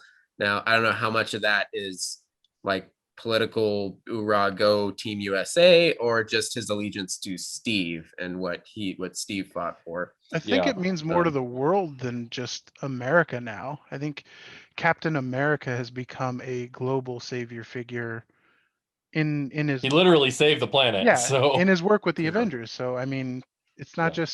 just an American thing, it's a symbol for the whole world. Yeah. But Uh, you know, something that Bucky also said to Sam before, like that impromptu like marriage counseling sort of thing was. You remember that scene? This is spoilers, but you know how Bucky's like therapist, his like parole therapist is like, you have to talk this out so I can just do this formality and release it. And he talks to Sam and he tells Sam that he can't, that if Steve Rogers was wrong about Sam being Captain America, that he might be wrong about him, about what Bucky can do. About Bucky. That maybe Bucky's completely broken inside. He can't, that's a terrifying place to reckon with yourself with. I think So, that's the most I think that's the most powerful line the show has had so far, is that little interaction, the exact interaction that you're talking about right now. yeah. Yeah. I Which think also- it's a big question too. which seems like it's coming from a place of survivor's guilt for Bucky. Okay. Yeah. Yeah. Yeah. Yeah. We've had these ongoing, very interesting conversations about the character of Zemo, because where someone like me who was not familiar with the comics version of Zemo, like the evolution of Zemo has made sense to me. He was originally a tragic figure. He lost his family in Sokovia, blames the Avengers for that destruction, and is hell bent on basically all superheroes. Oh, we actually I equated it earlier to what's his name, Buddy from The Incredibles. Like he got hurt by supers, therefore all supers must die. and he's a tragic figure because he literally put a gun in his mouth and tried to blow his head off, but Black Panther stopped him. Yeah. Now this has been extremely perplexing to Byron, who was a fan of the comics, and in the comics iteration, Zemo was originally a Nazi. He was straight up a Nazi. Yeah. Like his father was one of the leaders of Hydra and like raised his son as a believer in like white supremacy and the power of the white race as being dominant. Yeah. And to believe in fascism. So it's very weird to realize that like Zemo is like spouting some of the same things that I believe in this iteration, the MCU version. The Which MCU. Go ahead. yeah, Well- like the MCU version like sort of seems like he would be in Antifa, you know, like Yeah, he he says, has Yeah. that moment where he knocks out. Why can't I remember her name? Starts with a C. Oh no, he doesn't knock her out. He shoots her. yeah, Yeah, the head of Flag Harley. Smashers. Yeah, and destroys all of the vials. And I had it in the back of my mind, like, oh, is this going to be his little betrayal? And Byron, later when we talked, he's like, I fully expect him to pick one of those up for himself. Mhm. But he did not. And I Yeah. thought that was great because it really reiterated this version of this character. He's an idealist. Like Yeah. He definitely he's Yeah. not has someone seeking convictions. power. Yeah. Yeah. Well, yeah. I mean, well, who picked it up, right? John Walker picked it up. John Walker picked it up. Yeah. Yeah, Which so kind it- of it starts to frame him as almost like the Yeah. big bad of the show if you want to pinpoint a well that's the thing about this show, it's because it's talking about these very real world topics, Mhm. this very realistic grounded version of this MCU reality. It feels like there isn't we were struggling to pinpoint like a big bad, it's just a lot of people in unfortunate circumstances And that are thus far, making we poor really choices. don't have a big bad because all of the big bads that we've gotten aren't as bad as we think. Yeah. Well, Except that- for the character that at least in outside of narrative irony, we would understand would be the protagonist, not the protagonist, but at least a good guy by traditional sense, which would be Captain America. No. Yeah. So we're missing that archetype. But in that one scene, you have this you have the lead flag smasher, Captain America, John Walker, and Zemo in one room, and there's no Falcon, there's no Winter Soldier. So what do? Right? Like because we don't have a central character to follow, we're left to sort of wrestle with why what we're watching is making sense, which I think is where that's coming from. Maybe like it was where you're coming from, Byron. Like it's like, what? Why would he do that? Or why would he not do that? Why wouldn't he just be a bad guy and get all those vials and put them in as many pockets as he has in that really big No, coat? it's definitely like- very refreshing to see. Because I'm just really liking Zemo a lot. I love him. He's great. He won you over with the Oh dance. my god. He really did. He really did. But and it goes back to actually, I think the best moment in the episode was Zemo's. I think hands down when he's talking about supremacy, and when he's talking about anyone who takes the serum is a supremacist. They can't help it. They by seeking that power, and they are choosing to Put themselves above. raise. Yes, Yeah. exactly. They're choosing to put Supers- themselves up. It's the same Yeah. like Khan Noonien saying in like the fucking eugenics wars. Like, they are choosing to have ultimate power over us because there's no way that humans can go up again. I mean, Steve Rogers was a one-man army. Like, if so, by seeking that power, we've and like Steve Rogers was inassailable in his like ethics, but like most people are not Steve Rogers. Yeah. I mean, Well, they Which, even said that, uh, and they even had the line in the show where there's only ever been one Steve Rogers. Yeah. And that line was actually Zemo's line. As the antagonist, he's supposed to have a bad argument, a bad faith argument. Yeah. But is it? I mean, he's telling the truth. Like it's true. There was one Steve Rogers, and he kind of didn't screw it up. So like the rest of us are supposed to like achieve that, or is that the standard we're supposed to hold ourselves to? Is that what Sam can do? Is that what Bucky can do? Yeah. Yeah. It's a big question. Yeah. But yeah, I am really liking that they're so far anyway choosing to go this path with Zemo. He has like very, he's obviously he has his slant on any supers essentially being just another form of fascist. But he's sticking to his ideals. He's not doing the mustache twirly villain thing and just going, knife in the back, which makes me wonder what how this is going to play out. If he's going to get some sort of clemency. But then the Dora Milaje come swoop in to remind us that this dude is still a very bad dude who Yeah. did very Yeah. bad things. And yeah, we're not giving him any leeway. Like, we're taking his ass back in. And we get this glorious scene of Walker getting his ass handed to him. Oh, that was it was mwah, chef's kiss. Oh, Like Bucky, you're doing great, Walker. Oh So, my yeah. God. And then he beheads a dude. yep, that happens. Wow, has a dude- yeah, Yikes. you crack a little bit of that fragility, man. Uh-huh. That egg will never get put back together. Oh man, I mean Fucking the white rest of the male episode, fragility. yeah, before he was Yeah. juiced up, like he was already like, oh, he's like the guy who's like, I drive a lifted truck and I got truck nuts on it and I'm still not feeling manly enough.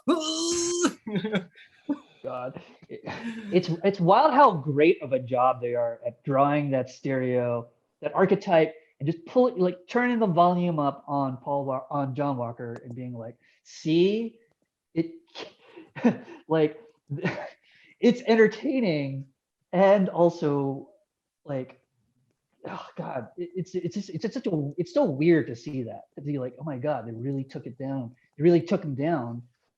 They really took down that, like, I don't even know. My mind is it's blown right now. It's actually just a bunch of Swiss cheese. That archetype. Swirling. It's of because the, we all know one yeah. of those like douchebag, like broy bro type dudes that are eternally frustrated because nobody really respects them for what they think are amazing acts and demanding That's respect instead of earning it. exactly. That's a nail on the not only head. that, Yeah, but they exactly. just have small Demand. dicks, and they don't know how to deal with that. Yeah. Anyway. All So three of that. it's really so it's really because remember at the beginning of the show I was like, they're bringing up a lot of themes and I am very unsure if they're going to be able to back that up with any like narrative weight, you know. It looks like they're largely doing it. They're doing the work. I mentioned this to Sean earlier. I really do hope they bring back Isaiah Bradley to deal with that a little bit more, because it feels like that needs to be more solidified. There needs to be some more, Yeah. I have a question because that's for you a guys. pretty big thing. What's that? After this episode, are you still firmly planted in the idea that Carter is the power broker? Oh yeah, 100%. You think so? I am more sure of it now than I was before. Okay, All right. just curious. I'm a little Because they more still on haven't board. really addressed that too much in the show yet. And Well, she has access to her own satellite, so yeah, definitely. She's casually like, I've got access to a satellite or two or whatever. Yeah, when she said that, I was like, "What? You have your own fucking satellite? Yeah. Oh, you're Tony fucking Stark?" Yeah, isn't she supposed to be like in hiding too? Yeah, exactly. That's no. This woman she runs. built like an This woman empire. runs this town. She's Well, taking it back to Mass Effect. She's the shadow broker. Yeah, It's Liara. Well, exactly. She's running. This town is Madripoor, you know, like it's ground zero for like everything that's gonna happen in Phase 4. Like the X-Men, like Wolverine's probably hanging out somewhere. It's like insane. Yeah, he's probably at a dive bar in Madripoor. Oh Right, God, right. that would just. Oh God, come on, Feige, you got to do Well, something. Like hey, that. you guys heard? that You guys in the heard? background. Supposedly, there's a huge cameo in episode 5. Oh really? Shut Yeah. the fuck up Yeah. with the huge cameo shit. We did that with WandaVision. Well, And great. with Now Mandalorian. now Who I do know you I need think to it is, stay though? off the internet come Friday because I won't Yeah. get a chance to watch it until Friday night. So I did a little bit of digging on the showrunner Malcolm Spellman, Uh-huh. and he is a person of color. So I was interested, and it turns out that his father is super interesting too. His father is A.B. Spellman, who is an African American poet, music critic, and arts administrator, who was an arts administrator for the National Endowment of the Arts, the NEA, from 1975 to 2005. So this dude was like real connected in the like Black high art community. So He's like it makes a lot of sense how woke the show is, because Right. like his son was like just steeped in like Black intelligentsia, and like there's a Kahinda Wiley painting probably somewhere on that studio a lot. That's just like serving as inspiration to like the art department. You know, like it feels like one of those. It feels like there's like some serious like Wakandan royalty like vibes that are like behind the entire production, you know. And again, Bucky, you know, is Wait, like. are you saying that the Wakandan royalty pulled strings to get? Yes, somebody... that's what I'm saying. That's what I'm saying. I didn't on the want to short like. snap? Yeah, I wanted you to put the clues together. And Byron, thank you for setting it up so I could knock it, ground ball that. But yeah. That's how So meta we're gonna get. what do you guys think is gonna happen to Walker? They can't. There's no Yeah. way they can keep him in the suit after that. Oh, Publicly, That's, no fucking He's way. gonna be. He's He's gonna be in the done. brig. He's done. He is yeah. Captain America no longer. No more. Yeah. I think he's going. Yeah. What do you? Doesn't mean What- that he couldn't be U.S. agent. Yeah, they're still going to use him, just covertly instead of overtly now. So you think? Yeah, he'll and get, there's also pardoned there's some at- speculation that I mean, I don't think that Zemo would be into this, but it seems like to me that the denazification of Zemo is pretty literally going to lead to Thunderbolts. Like I've been I feel saying like it they, all along. I don't I feel like they wouldn't have, and it makes more sense now about the denazification is because they can't use him. They couldn't make a Thunderbolts movie with one of their main characters being a fucking Nazi. Like, Yeah. you just like you couldn't do that. Like, yeah, that's not going to cross over well into Disney Plus. yeah. So you think they Yeah. throw Walker under lock and key for a hot minute and then decide, oh well, we still got a super soldier that we should use. So They're Thunderbolts. gonna Suicide Squad him. Yeah, Yeah. that's Thunderbolts. That's literally what Into Thunderbolts Thunder- is. right. Well, and U.S. Agent was on the Thunderbolts, Mhm. so there you go. It's likely he'll be there as a way to, you know, in the same way that like, what's her name from Suicide Squad, who like basically ran. Harley I'm Quinn? thinking of Viola Davis. I Viola forget the- Davis. her Oh, character. That Sharon, what's her? Amanda Sharon- Waller. Amanda Amanda Waller. Yeah. Yeah. Like she's that he's there to keep them all under lock and key, to make sure that Zemo doesn't do anything dumb, right? But really, it's just like At this it's like point, would it walking be 40 dogs. It's like At this- walking 5 dogs at a time. Sorry, go ahead. yeah? At this point, would it be Zemo keeping an eye on Walker, or Right. yeah, right. Seriously. Traditionally, that's the way Yeah. it goes. Zemo is the leader, so Well, and that's the other thing is like Walker is like he's juiced up for good. mhm. no? They can't take that shit out of him, you know? Like, Yeah. well, I mean, it's Marvel; they can really do whatever the fuck they want. But I don't think that's how that shit works. Like, they can't super soldier him, you know? Like, But they are going to be able to, like, okay, obviously they're going to Suicide Squad him because Marvel needs a Suicide Squad to DC Just, Suicide Squad. Lock him in the cryo cell next to Blonsky, and then thaw them out in time for what's Rhodey's show? I'm surprised that we haven't heard Armor anything Wars. about Blonsky or the Abomination.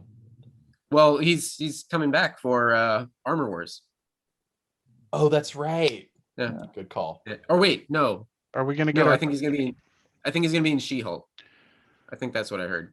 One of those two shows. He's coming back. That character is coming He back. he could show up in either one, and both would make sense. we'll get the Yeah. quantum realm prison, and that's where they'll put him. Well, Hey, they have hot- they have Oh, the Z dimension or whatever that they put them in. Oh, is that what it was? Not the quantum realm? I thought it was a quantum realm prison. Yeah, it's Phantom Zone. I can't remember. It's called Z dimension or something, where it's like a prison that's in between universes. Yeah. Reed Richards and Stark come Yeah. up with it. Oh How do yeah, I you- remember that. But now I like this idea of the Phantom Zone, like the 70s, 80s version of the Phantom Zone, just a pane of glass, whoa, just going through space, yeah, so minimalist. but effective. All right, guys, we're creeping up on 2 hours right now. Yeah, any Okay. final thoughts? Any other bits of news we missed, or I'm excited for that cameo. I really like this episode. I think the show is starting. I think especially if once it's a little bit rewatched, like as one thing, I think it's going to be a lot more satisfying. yeah, I think we're a little like not sure where they were going. A lot of threads that we weren't sure where they were going to be, And it seems how to they be were coming gonna now. coming to cohesion. But yeah, I think this show would have done much better as a binge than a episodic. I also think it would have been a lot better if it had actually been the first Marvel show out of the door. Yeah, you're right. you Rather than having to like Hmm. deal with like High coming after WandaVision. high concept Yeah. WandaVision. Yeah. WandaVision's fantastical ass. Yeah, I Yeah. guess I'm just kind of the odd opinion out, but I still am not really into Winter Soldier show. Like, it's just, you guys are all talking about how this was your favorite episode, and although it had good moments, it was like I thought it was pretty boring, to be honest. Now, Meg You know, traditionally does not like spy espionage movies. I really don't. So maybe And that's pretty much what why- this has turned into. Exactly. Yeah. And I guess that's Mhm. probably why I'm not really enjoying it as much as everyone else is, because it's just, that's not my kind of genre Yeah. of show. Well, we may be Absolutely. highlighting like, Yeah. very real world shades of gray and whatnot. It's like, Megs, no, I wanted to I want a definitive like villain. Like, Give me I Darth want to know Vader. that guy is the bad guy and we need to go kick his ass. You don't need the Born Yeah, I mean- Identity 15 different shades of villainy. No, I yeah. don't need that. I don't Well, need you a got whole your bunch of- villain now, and his name is Captain America. There you go. Yeah. Yeah, it's Yeah. just the whole like double switching and like double agent shit, and I'm just like, I don't care. Stop confusing me. Meg is in with the 80s action. We need big tits and big guns and explosions. Yes, We need Atomic Blonde Part 2. yes, that was good. Shit. That was good. And that's an exception for you because that was very Yeah. espionage. But it was pretty basic. It wasn't hard to like follow. Yeah. I don't know. And if you got confused, there was enough John Wick fights in there to Yes. just, And hot lesbian sex, so can't go wrong there. that as well. Remember Sean, you look like berries you wanna are say something. tough on that. Oh no, I just thought Atomic Blonde is great. But the remember berries for just like sprawled on the floor. But I just want to say I didn't like the first episode of Winter Soldier. I thought it was a little bit boring. I was expecting a lot more explosions and fantastical dimensions, and I was ready for the what if universe to sort of like take me in after WandaVision. But then I was like, oh, it's about politics. Oh, I like politics. I guess I'll keep watching this. It's my duty to America to watch the Well, they Falcon have- and the Winter Soldier. Yeah, it is kind of interesting how this show is the most like grounded militaristic side story in this MCU that we've had since I think the Winter Soldier movie Cap 2. I mean, you could arguably Civil War, but even that you had enough wacky Avengers in there to make it more fantastical like the rest of the Avengers films. It was basically like a midway Avengers movie. I think it's more But, Defenders, or I think it's more like the Netflix Yeah. MCU Mhm. than it is the Yeah. actual MCU. Yeah. Yeah, so Definitely, for sure. Like it did feel like Daredevil, grounded, and there's a topical there's a thing going on where it's much more street-based look at the Marvel New Cinematic Universe, right? With Madripoor, with like them having to go through these like legal loopholes and all this other crap and being like, we're free agents, and then the media, blah blah blah. So it's like, wait, what about Tony, right? Like we're so used to Tony running the show, and now that he's gone, Tony it's like, gone. There's no funding for anything. There's no special suits for anybody. There's no Right. like unlimited resource like MacGuffin to come in and save the day. What is Peter gonna do long term since he doesn't have Tony to like give him upgrades or like fix his Yeah. suit? we had like a private jet with basically a Spidey suit 3D printer, didn't he? That he left him. Oh, I totally forgot about that. And He's a smart kid. he's He'll also a figure it genius. out. He's also a genius on his own right. Yeah. But yeah, That's it's true. interesting how we've got post Infinity War, we've got two sides of the MCU where they've mostly blended up to this point. Now we got to Infinity War and Endgame where everything, completely crossed over and meshed well together. And now they're diverging paths again, where you have some MCU projects, TV and film, that are very much more spacey and fantasy and wizards and wacky and whatever the big three were, the aliens, wizards, or something else. Wizards and robots. Aliens, yeah. androids, then you're and wizards. There we You're go. going to have that side of it where it's like political thrillers and armor wars and stuff like that. And then the crazy, spacey, zany stuff until they eventually merge together again for the next big Avengers movie or whatever. But it seems like there's going to be two very distinct paths for the next several years. Which is largely how the comics work too. Yeah. So we got all the armor wars and Winter Soldier and stuff. And then next up is Loki, which is bananas. Yeah. And he's a time time cop. variance authority. He's a time cop now. Time cop Loki, yeah. Well, and so he's got to do that Van Damme. I looked it up, and across the this kitchen whole counter. time variance authority, this is it's straight out of Fantastic Four comics from the early 70s. So like this whole storyline is taken from FF comics in the 70s. Okay. Nice. I do love the what's the name of the time authority people or whatever? The time variance authority. Time variance authority. I love how Fallout it looks. Just 50s, 60s office space, but sci-fi level. Give me some retrofuturism. Oh, good times. Yeah. And Owen Wilson to guide us on the journey. Good casting. Supposedly the character that Owen Wilson is playing was originally, the character was modeled to look like Mark Gruenwald, who was an editor at Marvel in the 70s. Oh wow. So the character himself was like drawn to look like Mark Gruenwald. That's rad. All right. Well, question. Go ahead, Sean. This is probably for another episode, but you heard about the She-Hulk series, right? Mm-hmm. Yeah. I actually, now I think about it, I probably shouldn't say this, but I have it on good authority that somebody from the show that I'm working on is heavily involved in that TV show. So there's some crossover there and they're not just like, it's not like art production, but it's like it's a definitely above the line thing. And like, even though I've probably just like broken 100 different rules. I'm like, Sean, do you need to continue talking right now?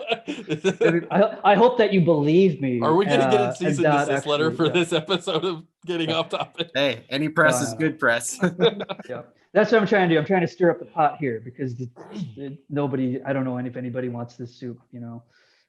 I can cut this out if you start seeing the Marvel red dots on your forehead coming through the window. The Spider-Man like red dot. It's a dot, but it's in the shape of Mickey Mouse.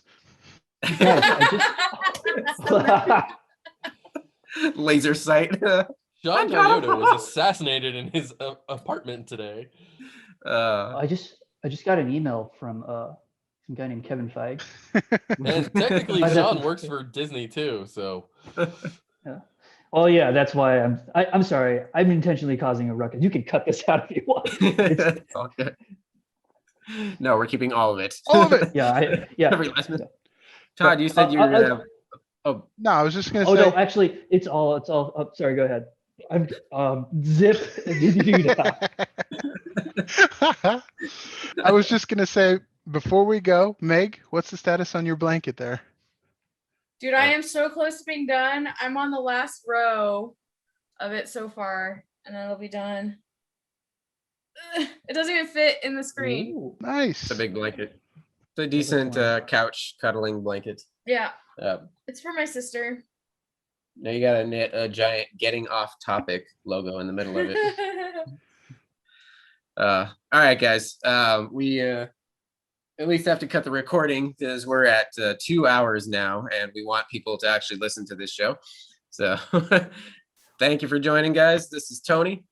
This is Todd. This is Byron. Meg. This is Sean. Thanks for inviting me. Woo, yeah, thanks. Happy to have you. Yeah. Hey, is anything you'd like to promote? Anything you're working on right now? Is there an Instagram handle or anything? Oh yeah. Well, you do have a show coming up in a couple weeks. Yeah. Check out Hulu and watch Shrill May 7th. And while you're at it, feel free to Google that on IMDb and find me. My name's Sean Tarjyoto. I'm based in Portland, Oregon. And I've run out of things to say. You're doing a great job, Walker.